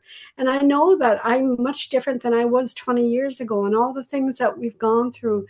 We've become wiser. Each one of us have a voice that's stronger and we have something to share. We don't have to be the noisiest or the loudest or the smartest. I don't have to be. I am just me. And I know that by putting, I've had this saying I put on the back of my car. It was a little woman in a yoga pose. And I had it on the back of my car until the weather just made it, I had to take it off.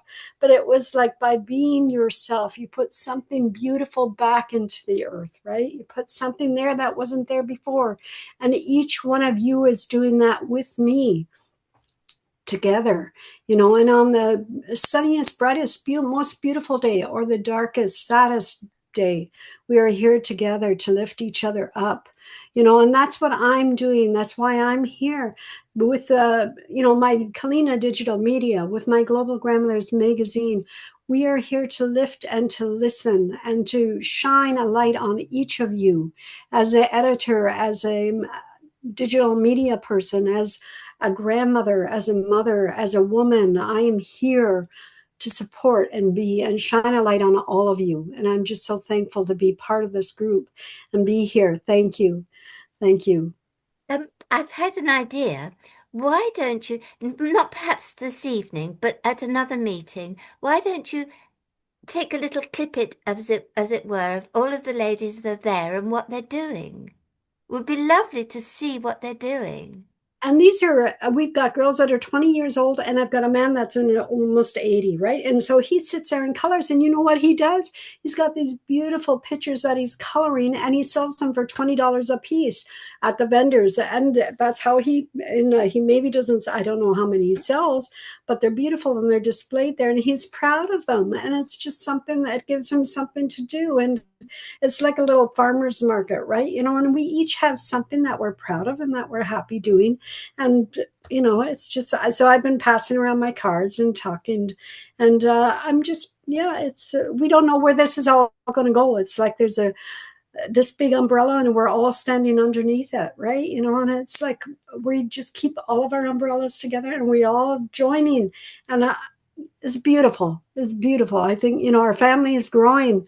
Mariana, our family is growing, right? Kelly, we're all together. We're growing, and it's amazing. It's beautiful. And the way we're growing by uniting is beautiful, I think. I'm so glad I contacted Mariana to say, why don't we just get it together and do things together? It not taking anything away from the Global Grannies, not taking anything away from Learn with Grandma. Both have got an entity and both can share ideas. We can both see the same thing, but they're different, right? They're same, but they're different, right? So we all help each other. I want to speak to the umbrella that Kalina just mentioned.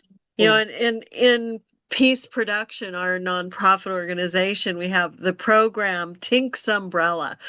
And because I'm Mama Tink, so I'm the Tinkerbell that grew up. But Tink's Umbrella, instead of protecting you from the weather, it showers you with light from inside. So we have this image of the umbrella that just showers you with blessing from inside. And the global grandmothers are under Tink's umbrella, and Kelly's Love, Wisdom, Power is under Tink's umbrella. And we have other groups, and it's just really, I love that. We had a hand raised. Patrick Nkomba had I his don't hand know where raised he went. earlier. Are you still here, Patrick? We saw you for a moment. If you want to share, there you are. Patrick, did you want to come on and share? There's a little bit of static coming through your line. Not sure if we're going to hear you clearly. No, we can't hear you, Patrick. Yeah, Patrick, your call, I don't know what maybe just where you're hooked up with the Wi-Fi, the connection's a little staticky and we can't really make out what you're saying, sir. So just to let you know, Patrick actually is in Malawi, on the western shore of Lake Malawi, and likely doesn't have a very good connection. Okay. So I was chatting with him earlier on WhatsApp. He had planted a tree of peace and reconciliation on the shores there where he is, twinned with another tree here in the Greater Toronto area, in Mississauga, a few years back. And so we've been trying to ensure that Patrick is being kept up to date and is moving forward with all what we're doing here in Canada as well. Thank you, Lloyd. Appreciate that. Lloyd, could you ask him to join Learn with Grandma at Malawi, and then we can see the tree as well? Okay, wonderful. I'm going to probably need to look that up because I'm not sure if I'm even a member of the Malawi group.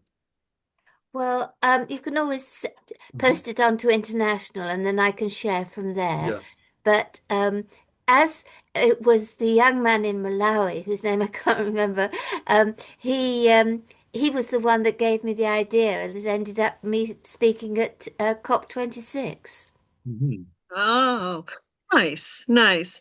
Well, we have a very wise woman that just entered the room that I want to introduce you all to. Tika Caldwell has joined us, and she's a friend from North Carolina. She lives just a few hours away from me, and she has technology and wisdom that you guys are going to love hearing about. Tika, hi. Hi, thank you. Thank you for having me. Happy Earth Day, everybody. Indeed. Yes. Welcome, welcome. Thank you. Thank you. So yeah, Mayana, I'm sorry I couldn't join earlier. I know I must be with a lovely group of people. What is it that you might love for me to share that would be appropriate for this gathering? Well, we are weaving our work together. We're just here sharing who we are and what we're doing. We have the Global Grandmothers Council Network and Learn with Grandma International and oh Lloyd, I'm sorry, UnityNet, I think is the name of Lloyd's group, and the Founding Mothers Movement. We've all come together here to try to weave our work, and we've got people all over the world in this call. They're coming and going, and we're recording. Okay, that's beautiful. Well, I'm honored to be here, and the little contribution that I'm bringing to the table in service with Living Design Technology, which is it's a system, and it is in fact a technology, but it did start off as living prayer, and it did start off as guidance, and it started off as a harmonizing New Orleans project after Katrina, and then a harmonizing the Gulf project after BP, and a harmonizing World Water project after Fukushima. And at the end of the day, the tools that have been created, they started off as living prayer packets, but now through the years, they've been scrutinized and scientifically proven to create high levels of multidimensional coherence. And woven into this technology, and the mystic in me and the grandmother in me and the the human in me really loves to call them living prayer, because in fact that's what it's about. But the science behind it is such that whether it's ceramics or silicon rings or stickers to put on electrical things or powder to feed the ground.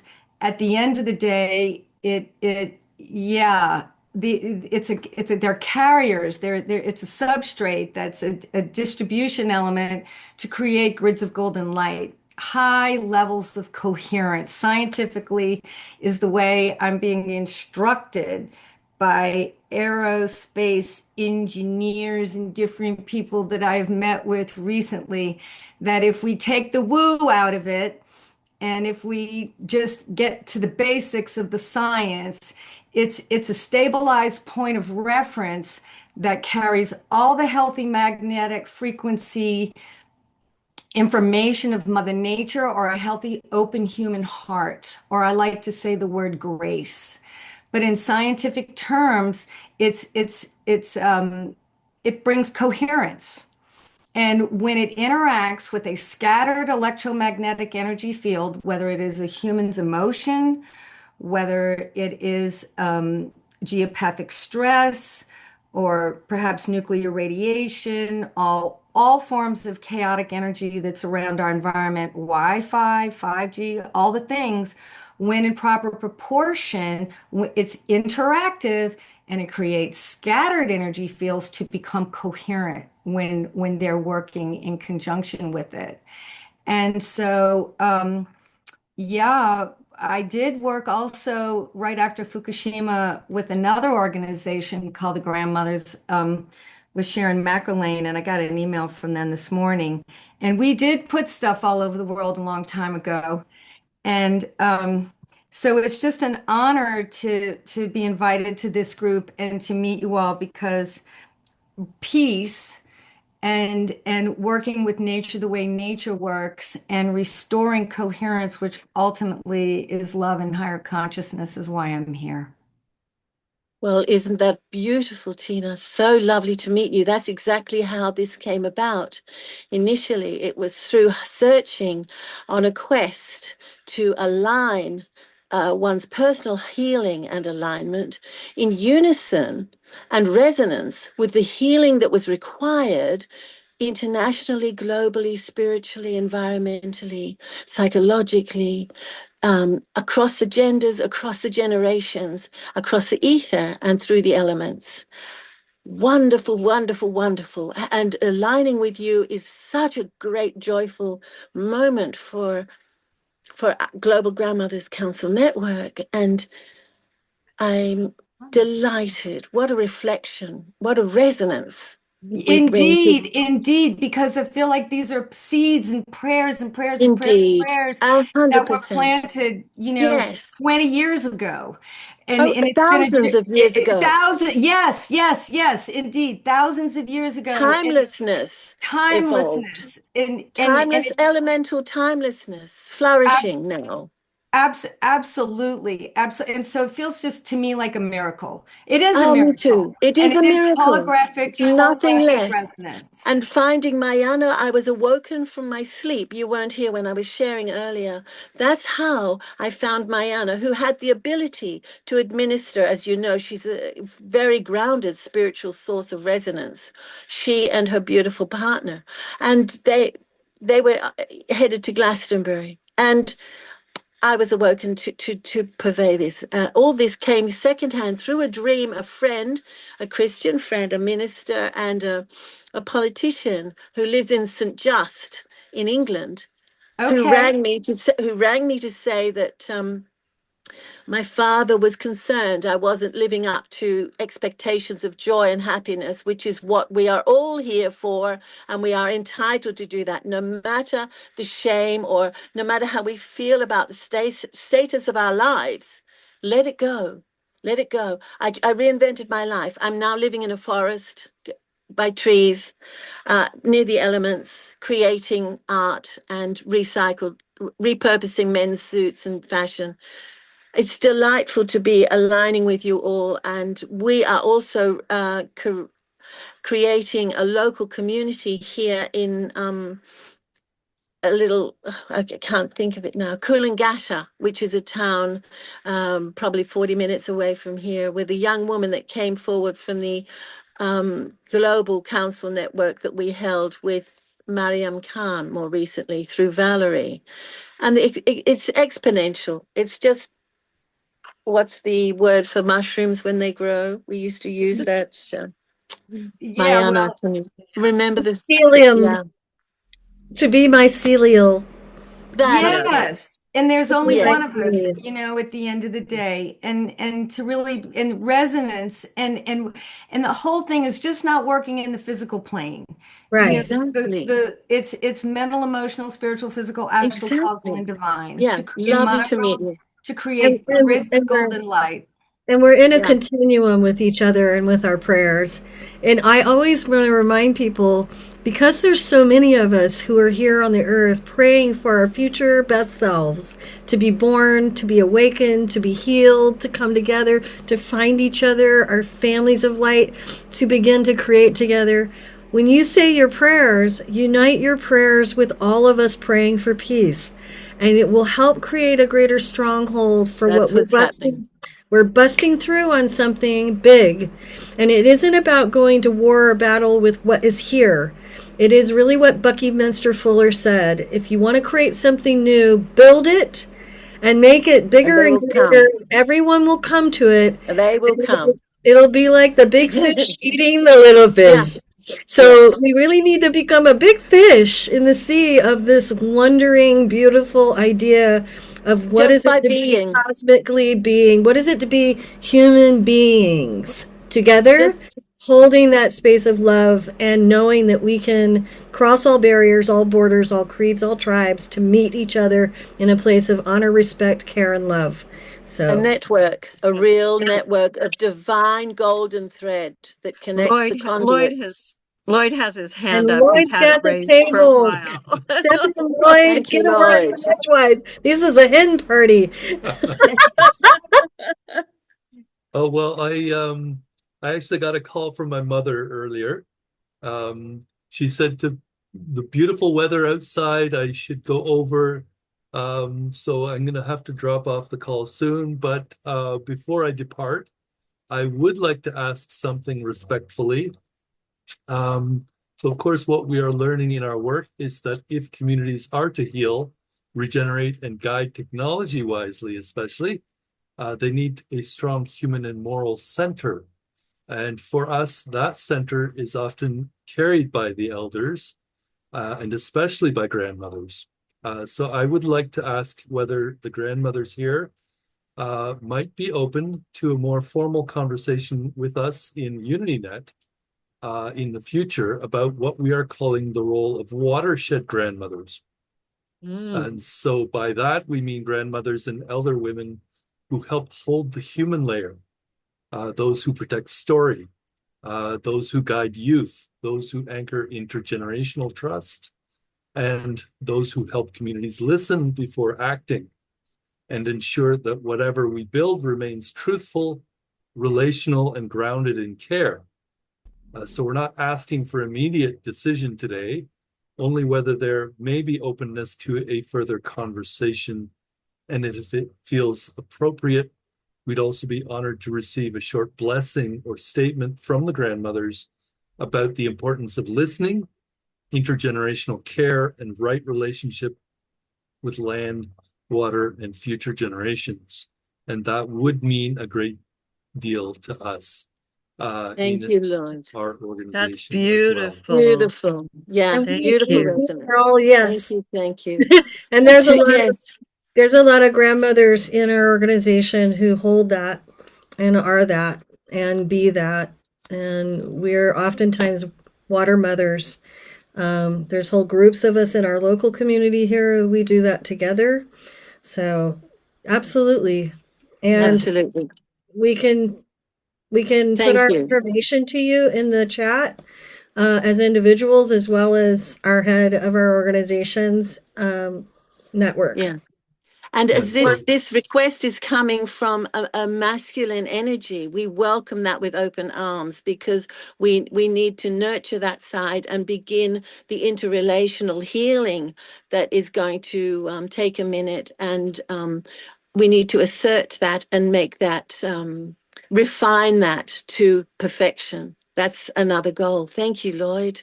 Yes. Thank you so much. I do want to say one thing too. Valerie has her hand up. Oh, sorry. Can I speak? Yes, Lloyd? please. I'm with you. Quite simple. I'm with you. Thank you. Perfect. That's the whole point of this, coming together so that we do things together.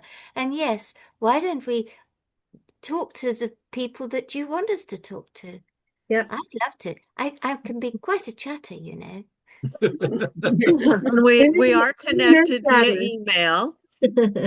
Awesome. Yes, we are Thank you, connected Lloyd, Mariana. via email. Yeah. Great. So Wonderful. I wanted to share something too, that this is a powerful time for people like yourself, Lloyd, and others to honor and acknowledge the grandmother's wisdom, and to be inviting us to come to your table is very helpful for the changing of our world right now. It's so important for men to ask women to come to the table, to be part of making decisions, to be reflected off of for things you're thinking about doing. Because part of what we have for the world as women is this very powerful feminine brain that has components to it that are very rich for deciding things, for plausible caution.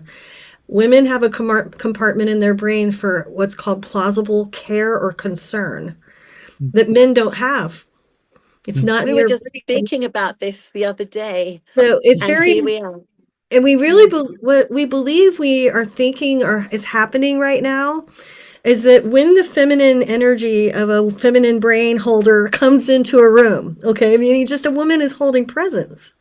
Even if she's in silence, She has a direct impact on all of the people in the room, especially men. So when women are absent from the deciding room, when they're absent from the table of deciding things, we're not as powerful and as strong as we could be. And women bring a component into the room that we need right now. And it is a big part about thinking about the world we live in that has tried to knock the most powerful brain in the world down, the mother brain. So Tina, when we think about us taking back the feminine mind, consciousness, into the heart of all life and not leaving her out of the room. We're standing on her. yeah, This is Earth Day. Think about the brain of exactly. Gaia. Yes, beautiful. Can I And tell you? Tina Caldwell would be a fascinating facet and an intrinsic component to that discussion and those discussions. Sorry, I'd be Valerie. honored. I would love that for sure. Thank you. Thank you, sweetie. I think Love this. Exciting. we're very grateful that you've joined us. Um, we're talking about the feminine mind. I don't know whether mine is feminine or not, but I don't really care. What I care about is that it's about love. It is all about love. We can all do the little things that help. I'm I, I'm dyslexic, and when I was at school, I only went to school for 5 years because I had TB as a child and was not expected to live, but I did. I'm still here at nearly 85, but I couldn't behave properly in school because I didn't understand what they were doing. And what I would do is I'd find the teacher and I'd say, I don't understand this bit. And she'd say, Valerie, we haven't got to that bit. Where's your curriculum? What are you supposed to be doing? Which room are you supposed to be in?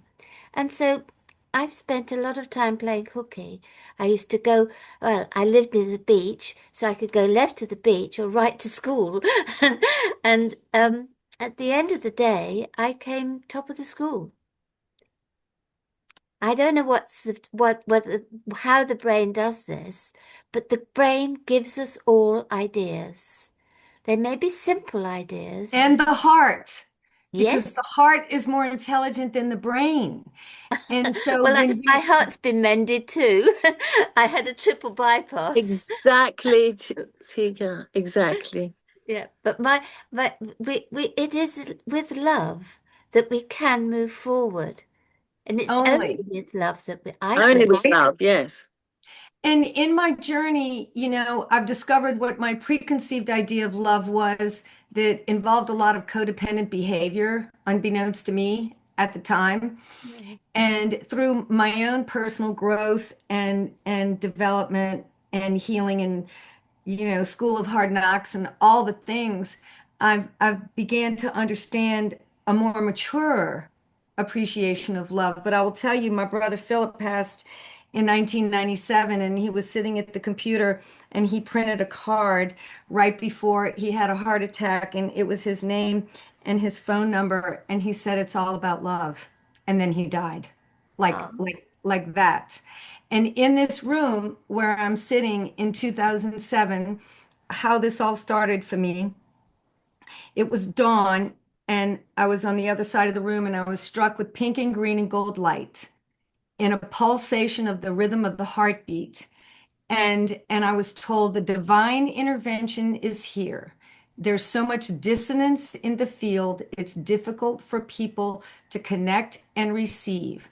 And I was shown planting things in the ground, and I was told we're harmonizing man-made electromagnetic energy fields and earth radiation to become ascension fuel. And I've been very much guided by Mother Mary. I was dedicated to her when I was born and I wore blue and white. And it goes on and on. But I've had to start off with it being only about love, but then I had to grow up and be also not to be considered new age or pseudoscience or all the things. It's been like going upstream like a salmon in the world of engineering and political and all the things to be able to find the vocabulary to do something that's highly effective, that's all about love, and to be able to speak to it in a scientific way. And that has been my journey of 20 years. And so I feel so at home in this group, being able to be purely authentic, because it is only and always about love. And then how this gets implemented and how we interact. You know, I've studied communication with whole brain functioning and language of peace, and it's you know, how to love and how to hold presence at a 0 point is, you know, it takes many lives, many people, many ways. Yeah, I was speaking yesterday with one of the women who came to vote, who hadn't planned to vote and chose to. And I had met her before, and we were just talking at the table about how, you know, not even the voting is as important as our own inner work, making sure that we know who we are, that we get that coherence, that inner coherence, that inner resonance. And, you know, when Tika and I met, about 3 years ago, I think it was, we met at an event that I don't know if was it Earth Day even, it might have been. Could have been. I think it was. And I brought home her technology and gridded my home. And the dissonance that had been in my home dissipated and went away. And it stays, and it's proven that this technology she's brought doesn't degrade through time. It stays strong, and it holds a field, and it will harmonize. You know, when we say we're artists in resonance, it's that resonant field that I'm really excited about. Some conversations we've had about doing more work together with the global grandmothers and with Learn with Grandma, and some ways that we can really advance the technology and the Beautiful. resonance. Yes, exactly. And I've also found, Mariana, that and Tika, it transforms on a cellular. Can I just say, I'm going to have to go downstairs now because my little dog needs feeding, but I'll be back. Just enjoy yourselves. Thank you. Yes, good idea. It resonates in and outwardly, and it stays. It's a manifestation, and it's tangible, and it's yeah. And It's an existence. Yes. I worked with one of the top electrical engineers in the world. And, you know, basically, in truth, I prayed and prayed and prayed and prayed and got intuitive guidance and did it, and it worked. And I studied biogeometry, and I was in environmental studies. But the intellectual component was, for my personal experience, the least important part. It was the asking for divine intervention and the guidance to make a difference for the planet. And however, when I worked with Dr. Michael Scroggins, who was a senior electrical engineer for global projects for BP during the oil spill, when I met him, it took me 3 years for him to tell me the scientific term. He said, Tika, what your tools provide is a full and balanced spectrum of all magnetic frequencies common to living systems. It does not change the cell phone or the cell phone tower. It changes the way a living system can interact with it. And because of my training in biogeometry, I learned how to test multidimensionally at the mental, emotional, spiritual, physical, astral, causal, and divine planes as defined in the science of microvibrational radiesthesia. And I learned that I've had to define the vocabulary with which I use for the system for which it came. Otherwise, people would tell me I don't know what I'm talking about. And just this weekend, I met with an aerophysicist, and he's trying to help me find even more words. And probably he wouldn't, you know, he wants me to learn how to just speak from an intellectual perspective because more people will understand. Well, for some audiences, I don't have a need to be right. We have a need for world peace. We have a But need to support all living beings. 100%. And it's definitive language, though. It is the definitive language, and being able, as you say, to pull that out of the ether and to Yes, find the momentum of verbiage that will transform that energy by consciously aligning the sound, the yes. audible, the thought, the soul, and spirit, which is what you and I have so much in common with. I cannot wait to convene with you and create another umbrella where this communicates. It's Mensa stuff. But I am a laywoman. I am just a Me conduit. too. But Me I'm too. following the brief because it's the heart that leads. And here we are with the umbrella and beauty of the hardest Mayana, our mutual conduit here. And it's divine. We're blessing each other. I was a Mhm. misplaced, as you, I don't think you knew, a child. I was traveled around the world with a beautiful intellectual, a democratic socialist dad, who was a journalist, and my mother, just a muse and a beautiful energy of divine feminine who had a knowledge. She stood on that precipice of timelessness and could see the vista and taught us all of that. 5 children, 5 senses. We were all Wow. given a special journey, and we've traversed that.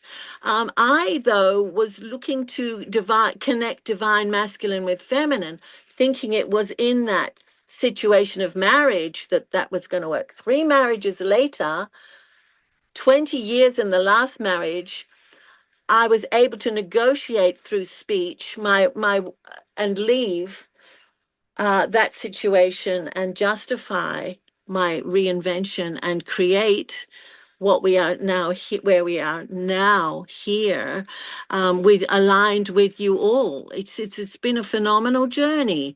Digressing a little, but following you completely, Tika, with so much. I feel I had a dream. It was 6 weeks ago, and they came, and 3 of them came and put this white beautiful energy force field conduit across my belly on my core. And I'm like, really? And they're like, yeah, this is for you now. And I realize I have my core sounding bell thing here, but it's that resonance. It's becoming a sharper and more resonant, aligning with you and manifesting in the material from the thought and the sound, now to be here holding space. Thank you all so much. Sorry, I've digressed a little. Thank you. Could you It's please, so Tika, healing. put your information in the Tika, please put your information about what you're sharing, what your technology is, how we might be able to find out about it, especially for those of us who might want to get into resonant fields with your support. So it would be really good for people to have access if you're willing. And Absolutely. put it in the chat for us, please. You know, and I'll just say this journey has not been easy. And it's a blessing to be with you all, you know, is equally to be received because I've been waiting for, you know, my brothers and sisters to show up Right. to be able to To find collaborate each with. other.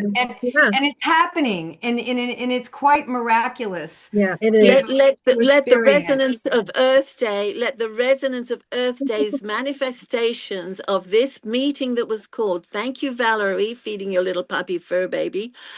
Thank you, beautiful Kelly, for calling in the divine elements of and holding space, and Mayana for making it happen, for getting the technology, the masculine that I wasn't familiar with at all to hear. And we have Lloyd and Davis and Lloyd had to yeah, step away, I believe, but thank you for being here, Yeah. Lloyd. You're amazing. And I also want to say something here. There were a couple of things I wanted to voice out for us as grandmothers for our organization. One of the things I wanted to tell all of you that we are doing an expansion with this. We're adding a little space to our name.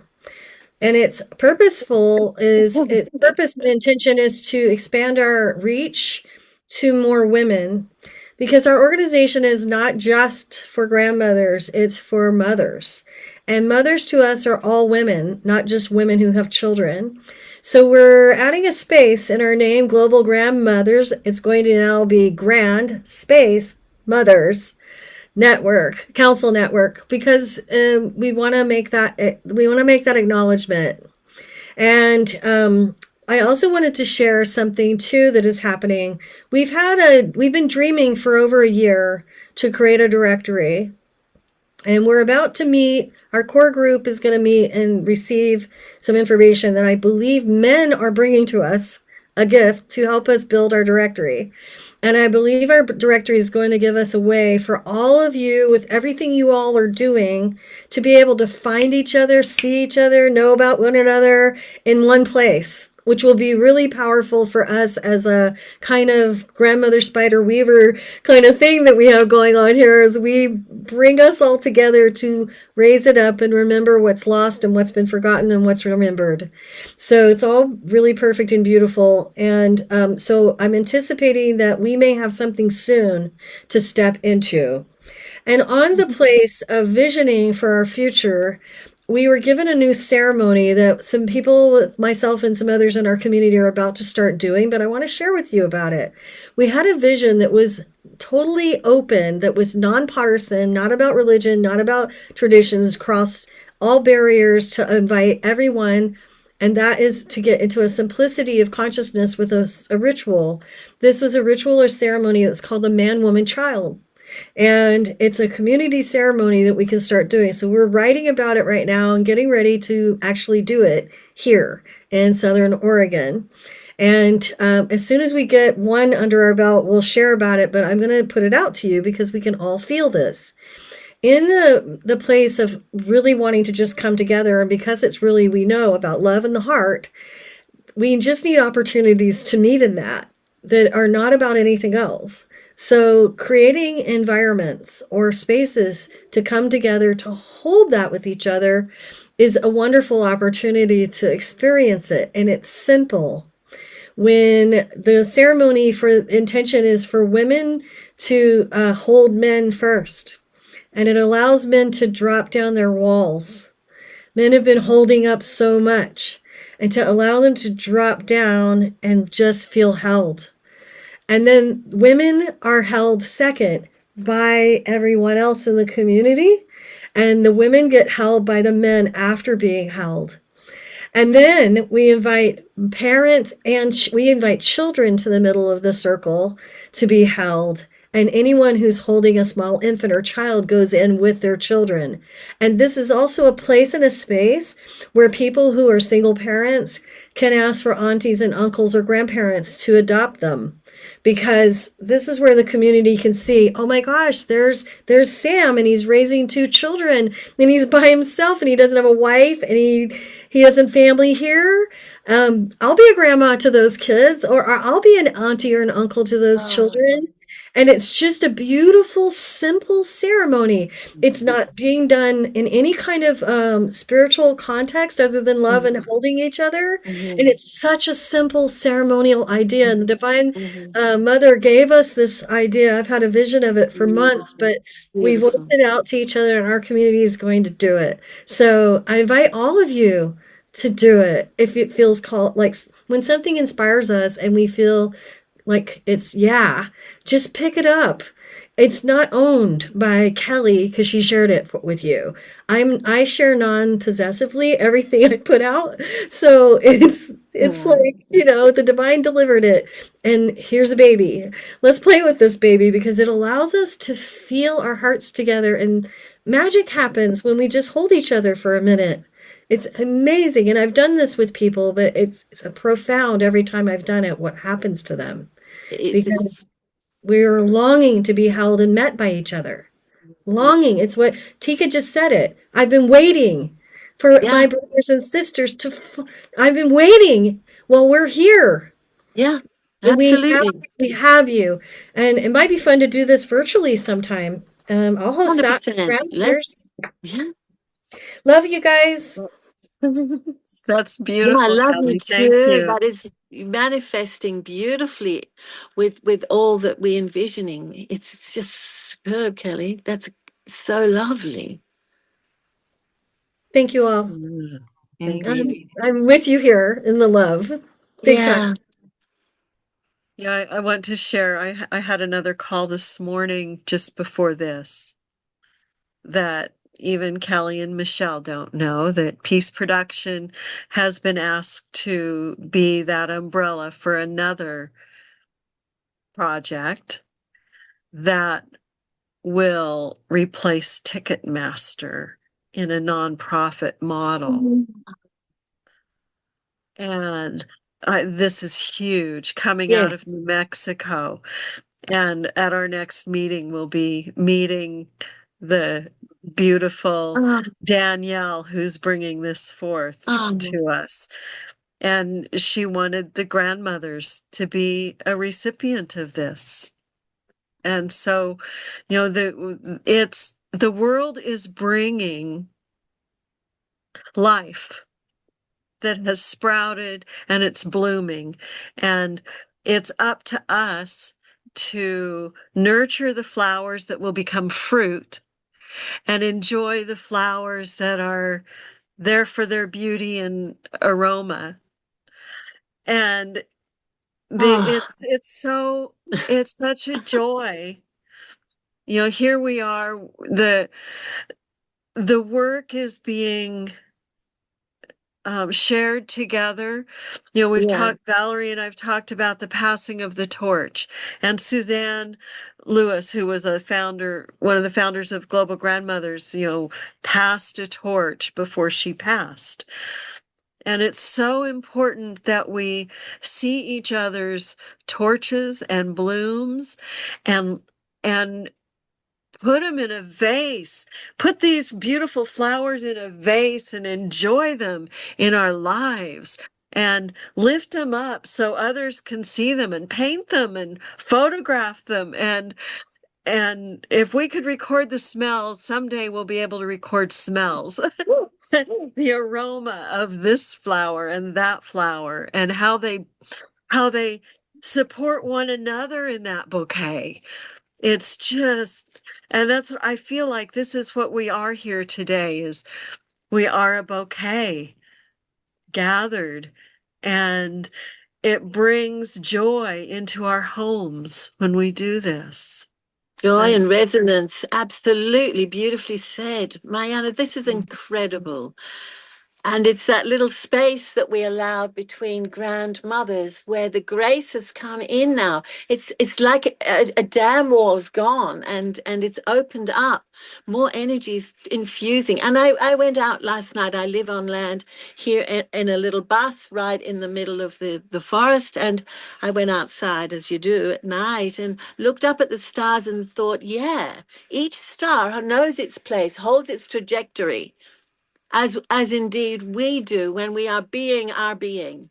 And that's all that's needed, to be our being in resonance as a artist first and above all else.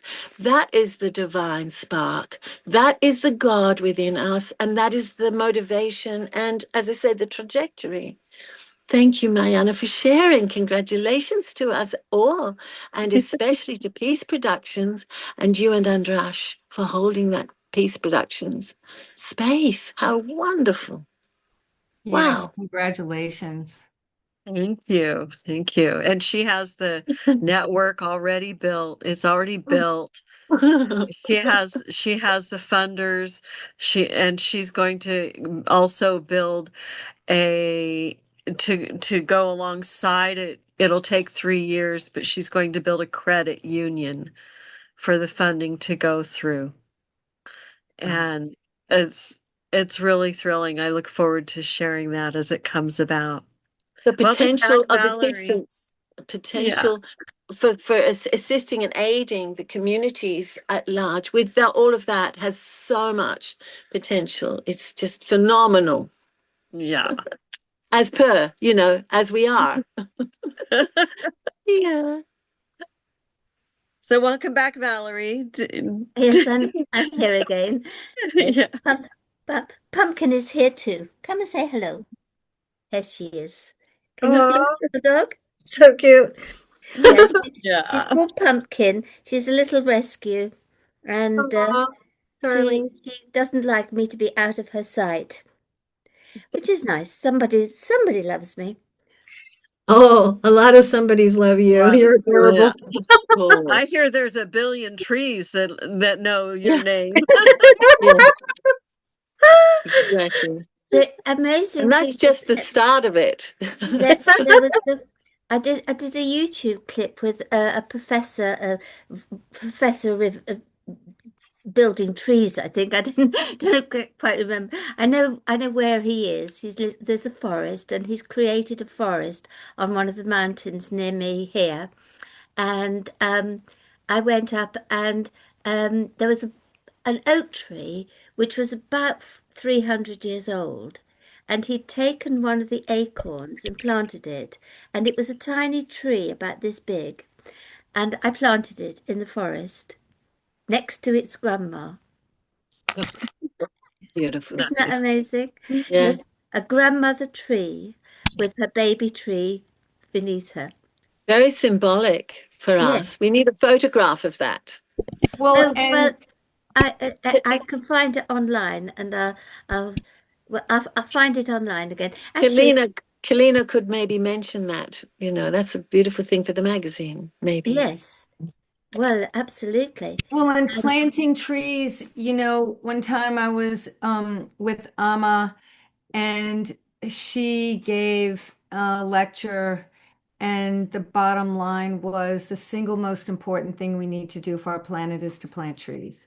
Mm-hmm. And environmental studies and the devastation of our forests and ecosystems, whether it's like Joni Mitchell with paving a parking lot, or Yeah. the tragedy of the Amazon in the past, speaking what we want to live next, Yeah. with Yeah. awareness, gratitude, so that our words are creational, but Exactly. and at the same time understanding that all the money in the world and it requires wisdom in hands. Mm-hmm. With all the Exactly. artificial intelligence and everything, there is no replacement, for the action with love and caring for our earth, and When I was at COP26, I met a man from Peru, and he didn't speak very good English, so we couldn't have a good conversation. But what he said was, "Don't eat soya." And I said, "Why?" He said, "Because we are flattening the forest to plant soya." Mm-hmm. Mm-hmm. No, Mm-hmm. and and soya is a good food for people. So that's I couldn't quite understand why.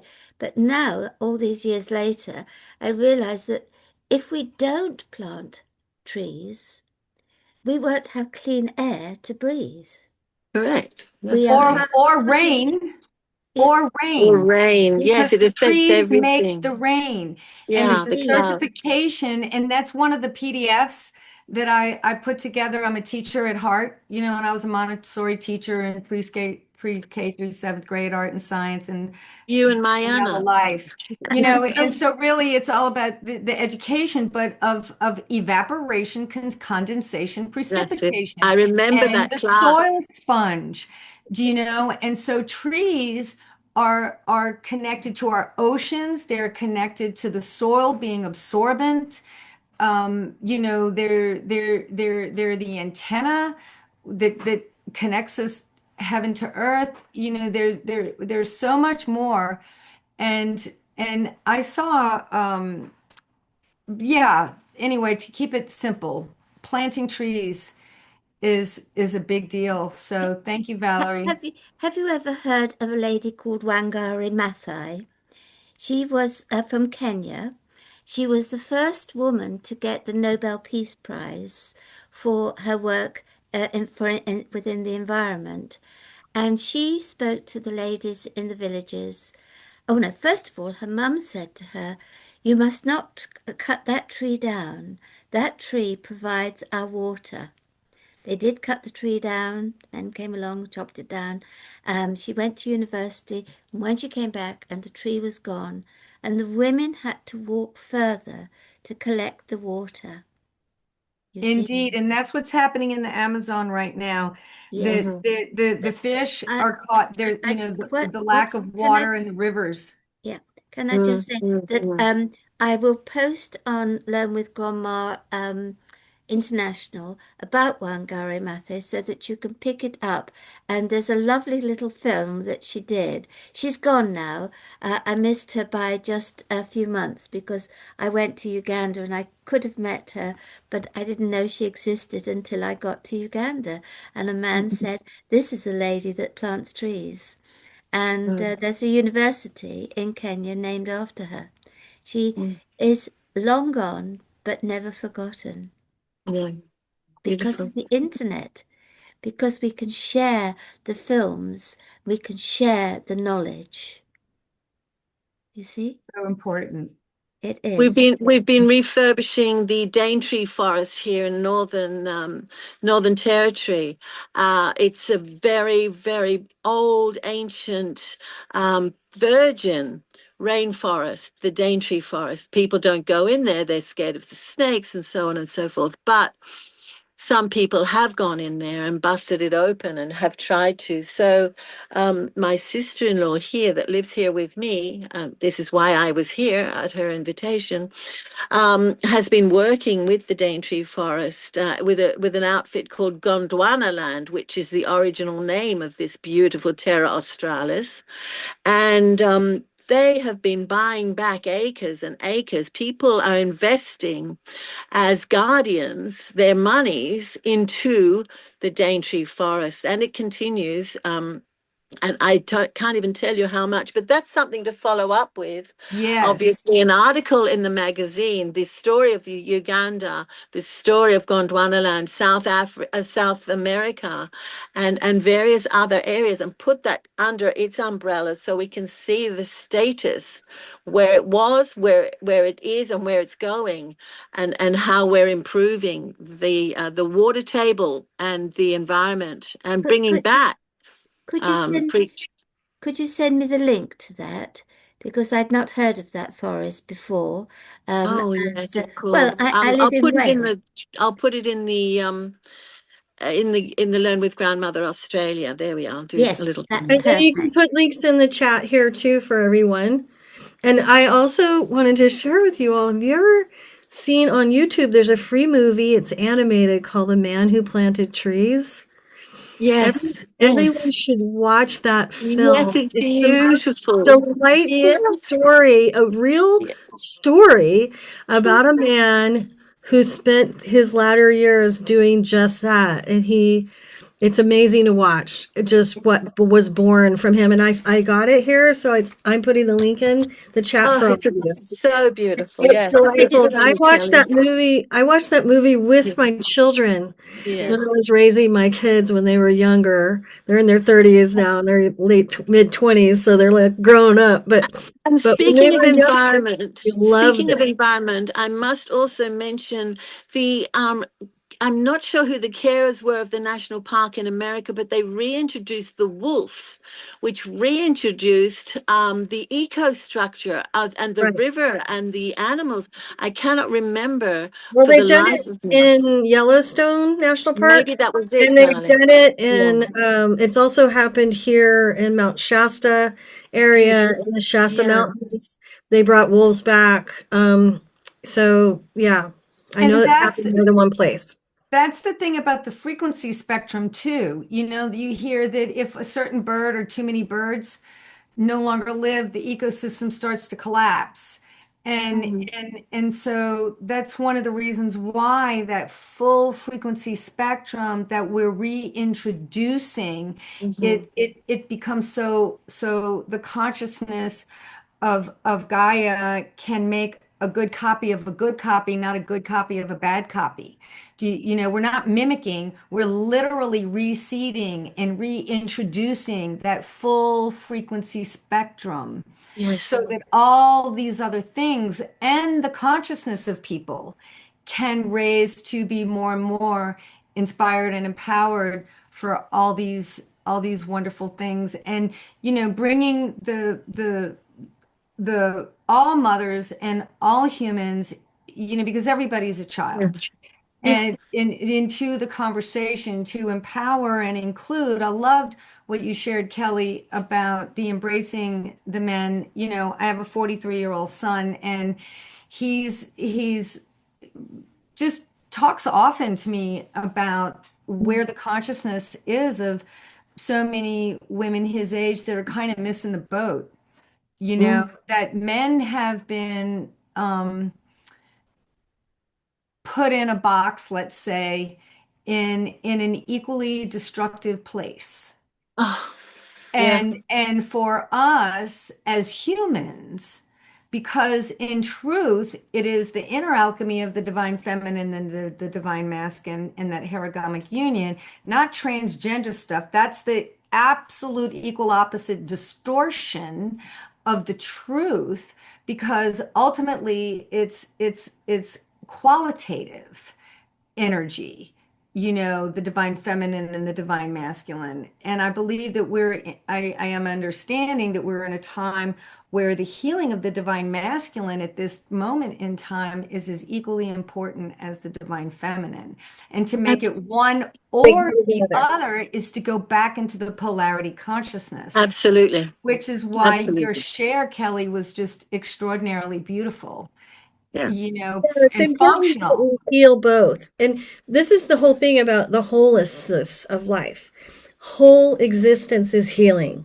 Yes. And it's holistic time, folks. Holistic means whole existence. When you start working on healing, heal holistically, because we're working on healing the whole. And most of us also need to hear this too, because when we talk about feminine rising, oftentimes there's a perception that we're talking about masculine dropping, but that's not true. And what I love about our movement and the grandmothers group, as well as others, is that we're asking men to partner with us. We ask them to come up and share and connect. And it is not about us over them. It's about us with them. That's why I spoke earlier about the brain. It wasn't to make men feel less than because we have a different brain. It's to say that you're in there with your male brain, but you don't have us in the room. If you have us in the room, we're more able to assist. The room is more balanced. And it's balanced. So it is about harmonizing and bringing a greater equilibrium and love to everything. And we are all made of that stuff. We are the stuff of the earth, but we're also male and female. All of us have masculine and feminine energy. And this, you can talk to that in many different ways. You can talk about it with gender roles. You can talk to it about spirituality. You can talk about it from your genitalia. You can talk about it from whether you're trans or bi or whatever. The bottom line is you are this. And we all connect. And there is a singularity in the oneness consciousness of what we call transcendence or coming into enlightenment. But we're on the ground right here trying to actually do things. Yes. And when you get down on the ground with it, it becomes this mini piece puzzle that's trying to find its way to come back together. And you can't go fight the system. It's bought, sold, and belongs to something we don't want to feed anymore. Right. Exactly. And it's that thing, it's that system, if I may. Yeah, thank you, darling. The thing of it is the masculine too have suffered incredible sociological trauma that they're ashamed of admitting, that they don't know where to put, they don't know how to deal, they've lost connection with themselves.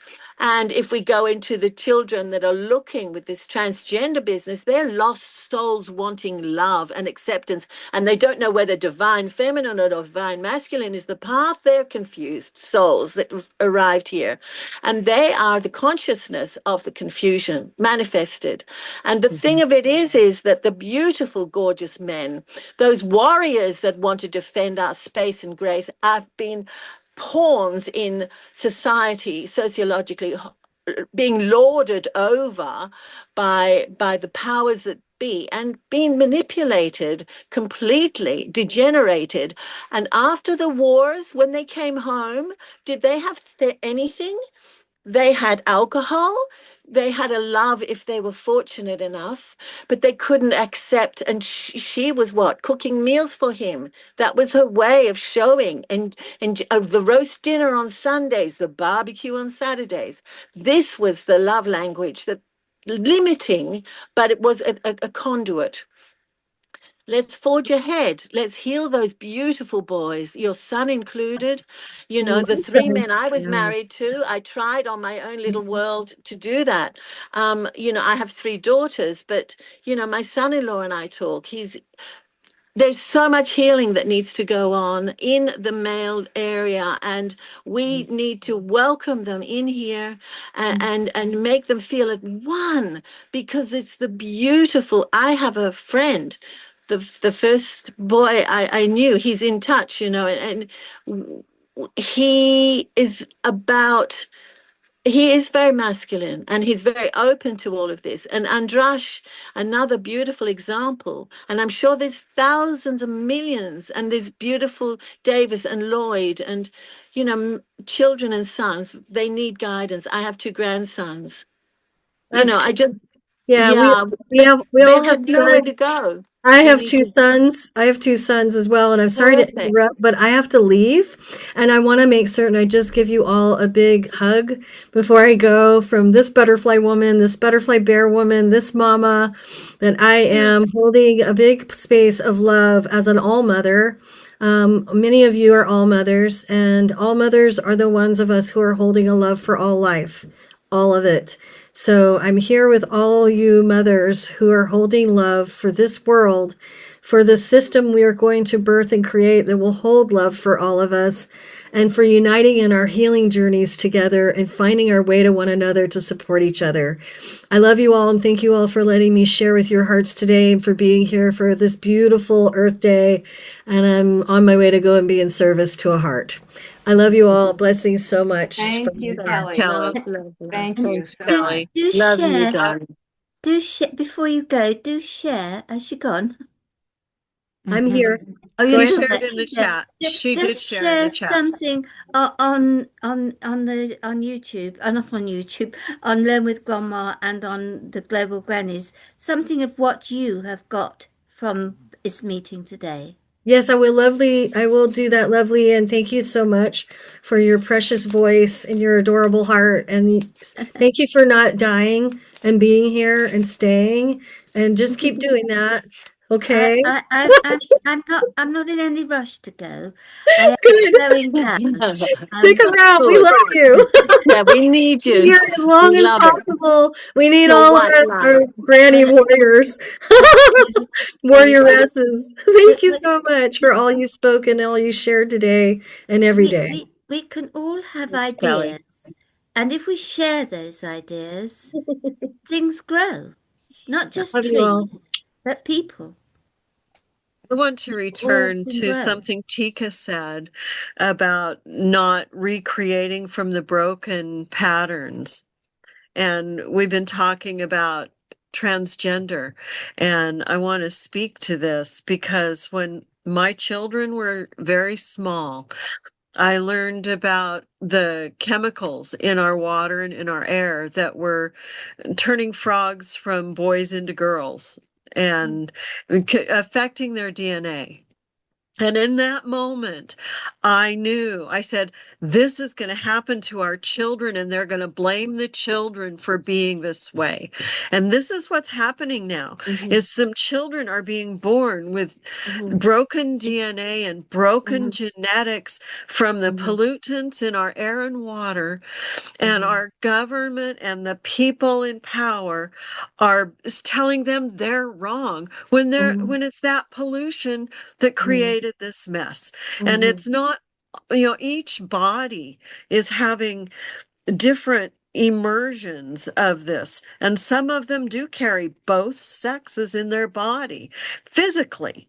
And there are cellular things that are happening to, and some of them may just have been born in a different body than they were last time, or they're uncomfortable in their body, and that is a real thing. But there's also the real thing that the bodies are changed. I hear you. And Zach Bush spoke about that in a lecture, and he did a slideshow, and he said that the last thing in the destruction of a species is gender confusion. And in my experience and what I have learned, whether it's chemical toxins, medical toxins, environmental, social programming, it's been coming at us in every which way. And when we look at the story of each one individual, my cousin's daughter included, I mean, she doesn't have a transgender issue, but she's very confused, and it's just painful. And I was telling her last night, yes, it's not just because of you.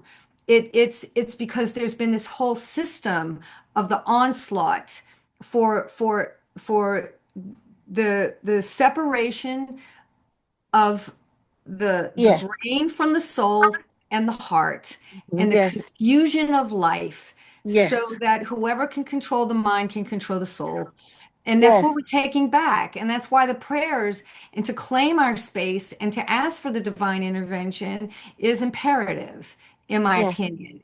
Do you know? Yes. Because it has 100%. been an agenda. Without being in victim consciousness, we can stay at the 0 point, and have simultaneous awareness. But that's why the healing of the environment is imperative, and the food and the water. Beautiful. Well said.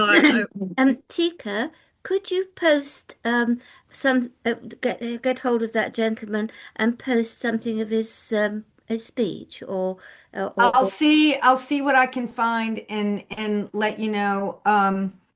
He may have given that lecture on Gaia TV. I don't remember. I'll see if I can find out. I'll research it, and I can send it to Mayana when I This find it. You're welcome to or unmute you if can you like. send it to Learn with Grandma, Learn with Grandma Okay. Yes. International. Okay. Yes. Love it, the Grandmas International. But either way, Valerie, yeah, I feel that this conversation will be continued. We are just bringing this to light now, in this group, and perhaps in our lives. Like, I have not shared this, so it's obviously something that's real, and to be looked at and to be healed. We're bringing it to light, and it's through debriding the wound, bringing the wound to light, that we can heal from the inside out. We cannot heal. A scab forms over the top of the layers of skin. Now, that scab can get knocked off because it's raised, but if we knock off the first scab, which life often does for us when we're healing, we're opened back to that raw wound, but it heals from the inside out. And I've done a course, and I have a booklet I've written on debriding the mother wound. And this is part of the psychology that we need to, I don't know, implement changes for an awareness of, don't we, to further the healing. This goes to, I talk a lot about the founding of our nation, and how the founding fathers didn't go speak to the grandmothers of the Iroquois Confederacy. They just spoke to the men. And in my conversation today, I did not know that not only did that happen, but the European women saw the indigenous women and how they lived. And that's where feminism started, because they said, well, why don't we have the rights like they have? That why can't well they just put the guy's stuff outside their teepee and they're divorced. They have a right to speak, they have a right to lead. Why don't we have those rights? And that started in the very beginning of our country. And the women's movement began clear back then. I didn't know that. I never thought about that. But there is a book that's written about that. And so I'm gonna look into that more. That it's this healing that we each have to do inside our own hearts. Yeah, there's the masculine and the feminine, but then we have to Yeah, just hold that frequency. yeah, Like yeah. Tika's saying, we have to hold that resonance so that others can entrain to that frequency and match our frequency, rather than trying to, whatever we have to do to Force try to rather than force force it. or Right. power. Yes, and it's Yes. holographic repatterning ultimately. And I think that as this information and awareness of the onslaught of the degradation of the family and the culture in very broad terms was something that not from victim consciousness, but that in fact it did occur and it was agenda. And I do believe this is going to be coming forth more and more. I think what it does is it heals shame, because then it's not, oh, I'm not the only one. This was something that was greater than me or greater than my family.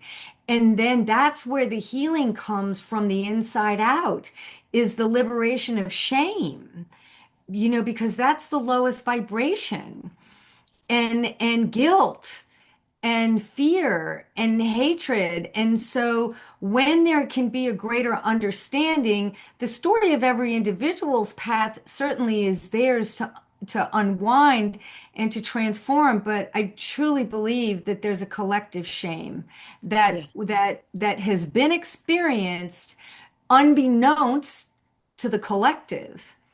And that when I with whole brain functioning and language of peace, without a consciousness of victimization, which would return the polarization, which will not get us anywhere. So it's how to shed light with coherence and awareness and non-judgment, but not naivety. And this is a very interesting balance beam to walk, collectively. Yeah.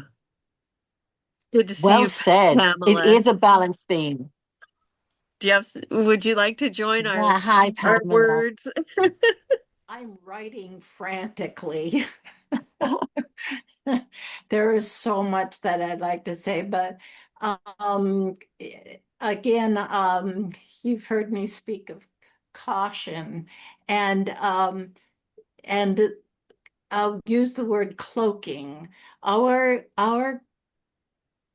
Our collective grandmotherly presence that we all started in the 50s, 60s, and we're of the same age. And are we the magnificence of this global sisterhood, really, that seems to be evolving. It's we seem to have known each other for a long time and been thinking and being moved, and some quite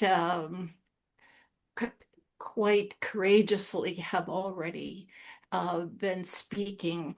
The Haudenosaunee in upstate New York, that whole nation, and they have a magazine called Rematriation now and Moving. Yeah, so glad to hear you speak of them, Mayana. Also, I remember early days of uh, of the Globe Grandmothers uh, program. Uh, from Peace Productions and all. Suzanne was still with us, of course. And I remember one of our Native American or First Nation, I can't remember if she was Canadian or not, but anyway, she spoke of teachings with regard to the eight genders. There was a Native American, and I don't know if any of you have ever heard that, but one of the desires of my heart is to connect with her, because in the teachings from a circle that I belonged to, which was terribly disseminated by by by a misogyny that was meant to be helpful and protective. Oh my gosh. Anyway, come out of that, but there is a beautiful grid that we had with that could be fine-tuned even more, like an EKG being fine-tuned for sound healing. But the grid is for male, female qualities, and that could help when people wanted to marry. And uh, and those that are discouraged because they don't feel like they need anybody, or feel like they are more comfortable with their same sex and so forth, there is still an understanding that we don't have as a culture, but can be useful as we move ahead. And a lot of it has to do with energies and so forth. But I'm very glad to hear all of you speak in terms of this healing from the inside out, and some of the understanding and knowledge that we in the puzzle pieces that haven't come together. And I do hope to speak more of it in time, but I it's easier for me hearing you all speak, and then I can speak too. I write better than I articulate. So I thank you very much for that Yeah, opportunity, Mariana. yeah, I was thinking of that. I don't know, maybe that was Becky Big Canoe, or maybe it was Robin Youngblood. That sounds like it maybe could be. I have not seen them in the Yeah, they don't come into gatherings. the chat very much. They'll be featured speakers sometimes, Yes. but not Yes. in the And group so much. and that's their way. That's their culture. Yeah. Yeah. I have never heard of them, so perhaps you could send me a link about them. I live in Wales, so I'm not likely to have heard about these indigenous people in the United States. But it sounds very Yeah. interesting. It's definitely something that we will need to perhaps table with Kalina, Mayana, and Tika and Pamela. Perhaps Pamela could help voice these thoughts that we're putting out today, and responding with just very naturally, very sort of just spontaneously. This is a spontaneous presentation here. We're just talking from our hearts, but there's a strong resonance. Absolutely, it's you. I can feel it too, and it's yeah, divinely inspired. We're seeding the field at a very potent moment in time. We are indeed seeding and seeding in both forms of the word, Tika. As far as seeding is concerned, I think that's a very good idea. What we need for Facebook, though, is short, sharp, little bits of information. People don't read long passages on Facebook. I find that if you put too much information in one go, it doesn't work very well. But if you can do a short pre-say of what it is you're talking about, that helps. I I'd would like speak, that I for would like me. to speak to that attention span conversation, because we get the idea that people have become unable to put their attention on something.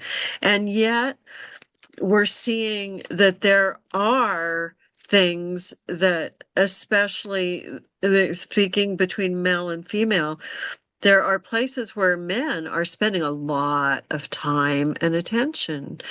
And I don't know if you've all heard of the Motherless site, but this is a website where men are spending hours and hours a day learning how to use drugs and manipulation to rape their wives and children. And I there's was 60 told that million, last night by my cousin. Yes, I 60 I didn't did. know Yeah, I million. about didn't know that. what it was called. Yeah, I didn't know what it was called. But there's Yeah, millions of them. 60 Yeah. million men a month are pinging that site, and they're spending hours. And they spend hours listening to Joe Rogan and these podcasters. So it's not that they don't have the ability to put their attention. It's how do we spark these beings? So these men that are there, they have to be put in quarantine. And the grandmothers could open this circle of quarantine and consciously put these men in it so they can 100%. heal, because Yes, love it. they have to be healed and they have to be separated so there's no harm happening. Um, and then we So that's a also, healing conscience resonance is what you're saying. Hold space yes, in a yeah, healing conscience resonance, Tika. That's what we're talking about here, right? Yes, and it's holographic. And one of my mentors, Shirley, she had the Agape Center in New Orleans, and I worked with her for 15 years. And she said, always start working with the higher self of others and working in the Yes, etheric before you take action in the physical. And absolutely. to write the prayers, see the vision, call it forth, see it as it's done, and not know how. And that's to me where these groups of people like us who can imagine and imagineer. Because to just go out and try to Imagine. bam, do something, no, the field is not organized for that, but to hold it and dream That's it right. into Yeah, fruition and yeah, is yeah. the way to write the living prayers. This Absolutely. is the dreaming and the writing of the living prayers in my understanding of And how here my we've life. gone full circle. Here we've gone full circle because the dreaming and the dream time in Gondwana land is how they dreamt up country. So they were Yes, walking, the process of walking, they would walk for days, but in that process, they would sing and chant the water I hole here, have full chills. This is sugar the plum, moment that I've the gotten sugar full plum, the chills. sugar ant, and the children would find the sugar ant nest and they'd sing it up, they'd sing it up, they'd sing it up. They manifest, they never lost that cord of connect. That's the thread we're That's what interweaving was with now. that's what was lost in our Western world. Correct. And In this Western is a world it was. universal truth of conscious co-creation and Yes, magnetic yes, manifestation. yes, And it yes. And it's transcends not power over force, absolutely, being right and or it something else wasn't. being wrong or control. It is through the law of allowing that the, happens. the only And way we can there really is nothing that combats it. It's pure. Mm. the only way we can really accomplish that is by finding where inside our own being has that affected us.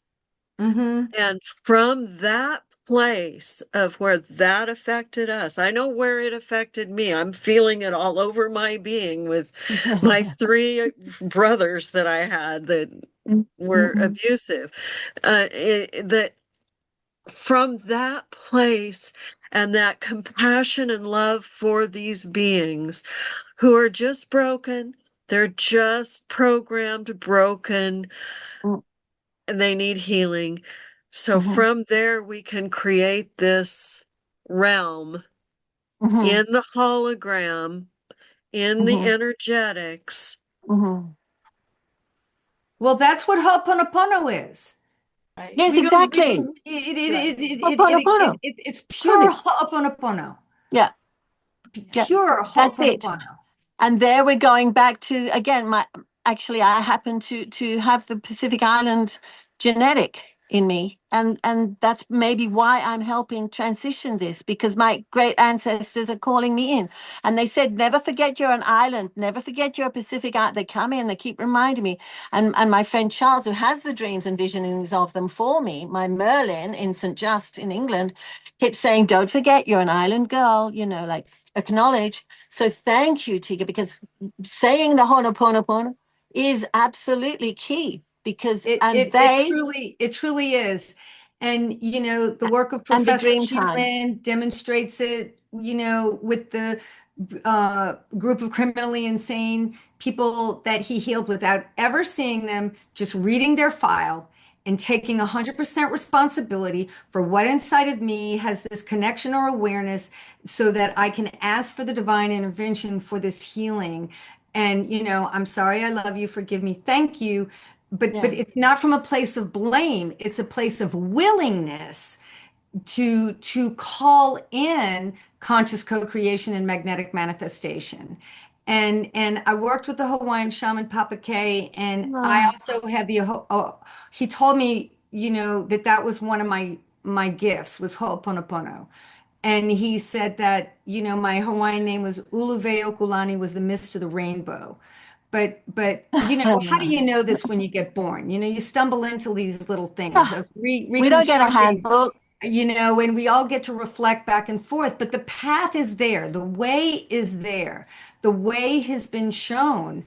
And to literally, more than anything, would be to gather to do the prayers, to Let's do the pause right conscious now. co-creation and the visualization and the manifestation, and to Yeah. do the multidimensional acceleration, and to ask for the divine intervention, and to do it starting from the higher dimension, and have the physical thing be the last.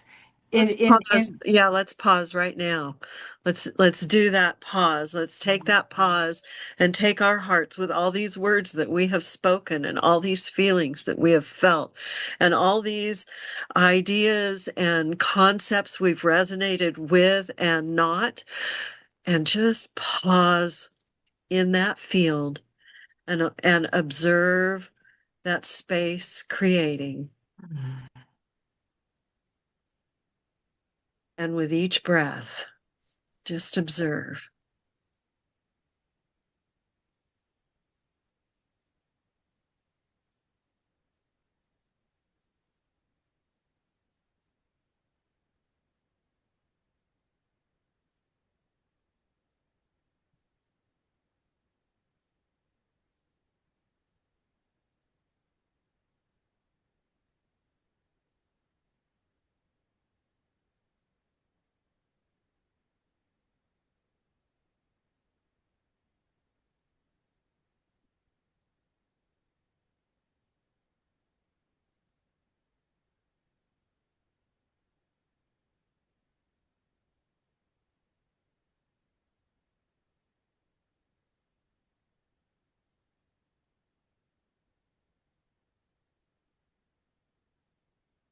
I want to, in this moment, thank you, Valerie, for calling, not knowing what this meeting would all come to be, where it would all be, what would be seeded, what would be gifted, what would be learned, what would be shared. We didn't really know. We just knew we wanted to come together.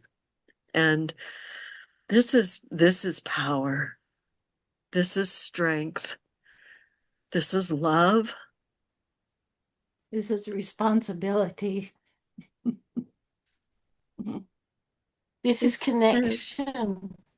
This is hope. Hope and love. Thank you. Will take us a long way. Hope and love. And wisdom. I can't say I've got too much of that. I just get good ideas. and light.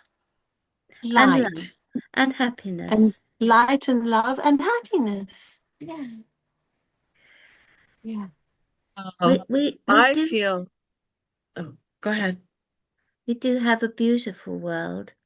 I'm very blessed. I live in the Brecon Beacons National Park. It's dark now. Otherwise, I should have earlier shown you the view from my window. It is beautiful. We we can't help everybody, but we can all help someone. And that helps everyone. Yes.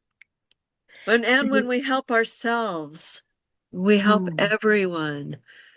We do what's in front of us in a moment. You know, we say yes when we're asked, and we just come together with our loving care. And I have loving care for each of you, and I'm so thankful. And I really feel like we're complete here, and that this is a good time to.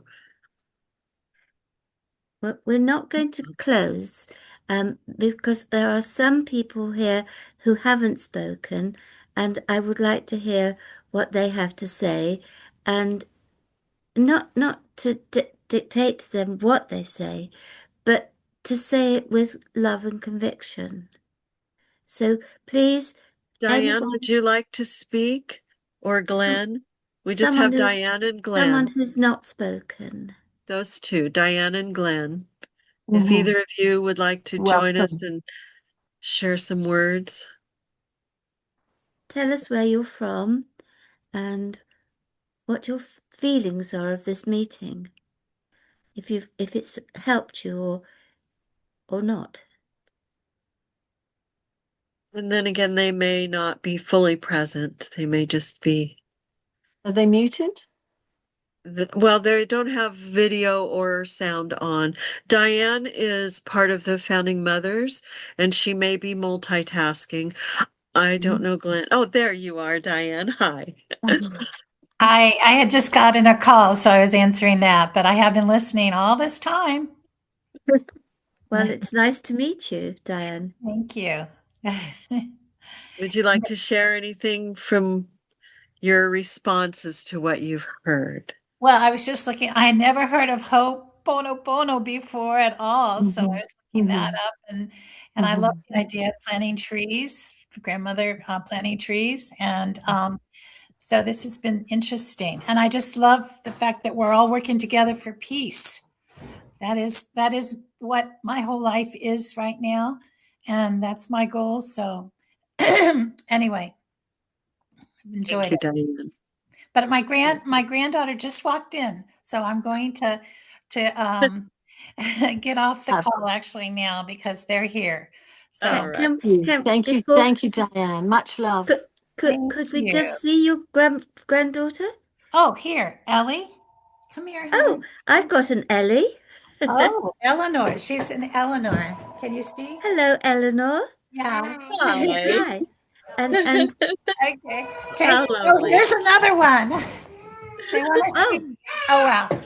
Oh, she says no. My phone's going. Okay, bye. Bye. I love it. Have fun. The only other person in the room is Glenn Rosales. And I don't know, Glenn Rosales, would you like to speak before we close?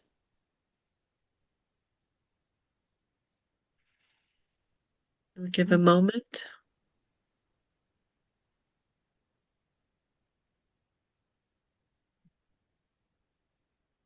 Well, this doesn't appear to be answering. Before we close, can I ask you all to just think of what was the most insightful thing that you found out today? The most, the thing that inspired you to do something? I don't know what you all want to do. I know what I want to do. But I think if we all come together, we've got to share some ideas together. And, I came up with, I can't remember what the suggestion was earlier, but yes, to tinker, to say, share what you know about that. We can all share good ideas. We don't want to share bad ideas. We want to share love and hope. So if you could, and I haven't put my email in the chat because I couldn't seem to post in it. I don't know why. I'm not very good with technology. I just use it. But Mariana has got my email, and if you want to contact me, you see my name at the top, Valerie Wood Gager. Well, that in as my email address is all one word, Valerie Wood, no hyphen, Gager, GAIGER, MBE @gmail.com. So you have my email now if you want it. And it'd be lovely to have one-to-one conversations too, not to last as long as this, because we'd never get anything done. And, also just doing things, doing a little thing, even when it's mowing the lawn or taking Pumpkin for a walk, we're being active mentally and physically. We're sharing skills and knowledge across the world. Isn't it amazing? Who would have thought just a few years ago that we could have done something like this? It was unbelievable. When my brother went to live in, as was Rhodesia, a letter took 6 to 8 weeks to arrive. And now we can talk to you in Australia and in Canada and in, duh. We are in a wonderful situation in our life that at this age of my life that we can use the technologies that we never dreamt of. Do you remember those big early phones that were about this big and weighed a ton, and now we've got them in our handbags. Well, I got mine in my handbag. Anyway, it's been an eye-opening conversation. I haven't approved of everything everyone said, but then I don't suppose anyone would, We can go off on tangents, that's okay. But I do think when you're posting on Facebook, if you make it too long, if you ramble too much, it doesn't get the message across. Short and simple. Okay? Valerie, you come across like an angel, like you're already in another dimension, because your screen has this mist feeling and your voice is so incredibly pure and sweet. And so you really come across very otherworldly, beloved. Oh, no, I've got my feet on the ground. No, indeed, because about Facebook messages needing to be short and sweet and all the things. But there is something quite special, getting to meet you and all of you. So I just want to say thank you so much for all that you all are holding and being and doing. And it's been an honor. And thank I you, just wanted to Mariana. tell you something funny. When I was in the States, this lady said, "You got some kind of accent?" And I said, "No, I don't. You have the accent. I speak English." We used to call it the Queen's English when years ago. Now it's clear standard perceived English, but I think it was quite nice as the Queen's English. But yes, because I was so ill as a child, I didn't go to school, so I didn't learn local accents. I just learned English from my grandmother, who used to read to me every day. And then, as I'm dyslexic, I couldn't finish. She'd leave the book there, and then I'd try and understand the book, and I'd understand some words, and then I'd make up the story, and then she'd fall about laughing when she came in to read the next chapter because I said, "Oh, the next bit's really good." She said, "But Valerie, you can't read." My Being mother was dyslexic. highly dyslexic as well. And so was my uncle, and he invented many, many things and had many, many patents. And my mother was highly intelligent. So dyslexia can also be a gift because it can allow you to perceive things outside the box. Well, I actually argued with the doctor when I realized that my son had a problem. I said, "Does it go in families?" And he said, "Yes, of course, you're a dyslexic." When I went to school, nobody knew dyslexia hadn't been invented. Um, they were just people like, oh, I don't know, these clever bods that Aristotle or whatever you want to call it, they were probably dyslexic too. We just think of things, and instead of going like that to work it out, we go like that and then find a way to do it. Yes, yes. And so there's this tremendous amount of creativity and that comes with that. You know, I'm directionally dyslexic. And so in all my dance classes for my life, everybody would be going right and I'd be going left. Do you know what I mean? And it's like I Yeah. would be great for in my Knowles courses, National Outdoor Leadership School. Don't ask me to do map reading, but I'll be there for good morale. Mm, You know what I mean? mm. And so we all get to find our superpowers, Yeah. you know, Oh, but well, I just wish I had a superpower, but my my superpower, if you like, is God. indeed. Yeah. He's the one that Thank gives you me all for these that. stupid ideas. But, and well, I'm leading an interesting life. I never would have imagined. By the way, if you want to find out more about me, if you go Google, go in and ask AI for Learn with Grandma, then you'll find out a lot more about me. If you Thank want. you. I will. I'm just starting to work with AI. I'm getting over my phobia, you know, and more into technology Well, because That's good. That's good. I use AI as a secretary, like to just because I can't keep it all in here. I yeah. speak it in and then it's processed and then it's done and I've got it on file. Tika And is ideal. when we do this, we program it. We're programming it by interacting with it. And I think that's really Mhm. important. yeah, and bringing it to Yes. consciousness. And I will say that Exactly. I was doing a session the other day, and it can a lot come from the fourth dimension. And so to do the prayers and to claim Hmm. the divine alignment when Hmm. interacting and you know harmonizing all the feels in such a way can uplift even more, you know, and our The consciousness as resonance. well. Yeah, Yeah, yeah. absolutely.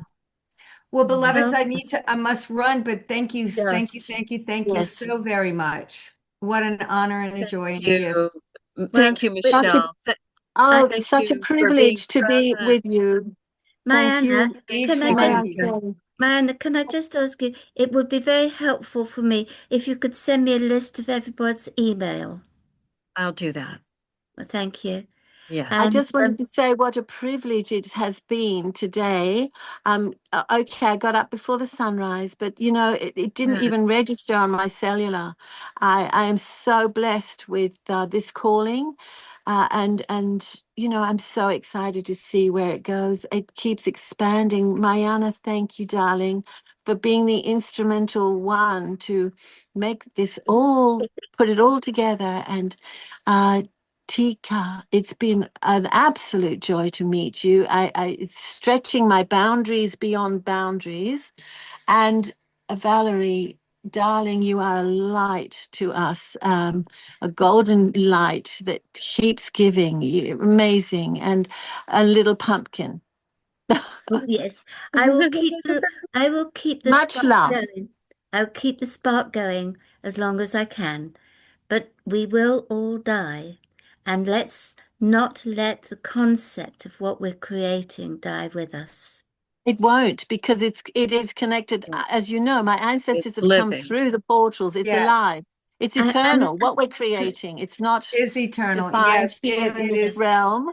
It's in also, multiverses. It's in the the, multiverses. It's think of in the this, stars. and think of this.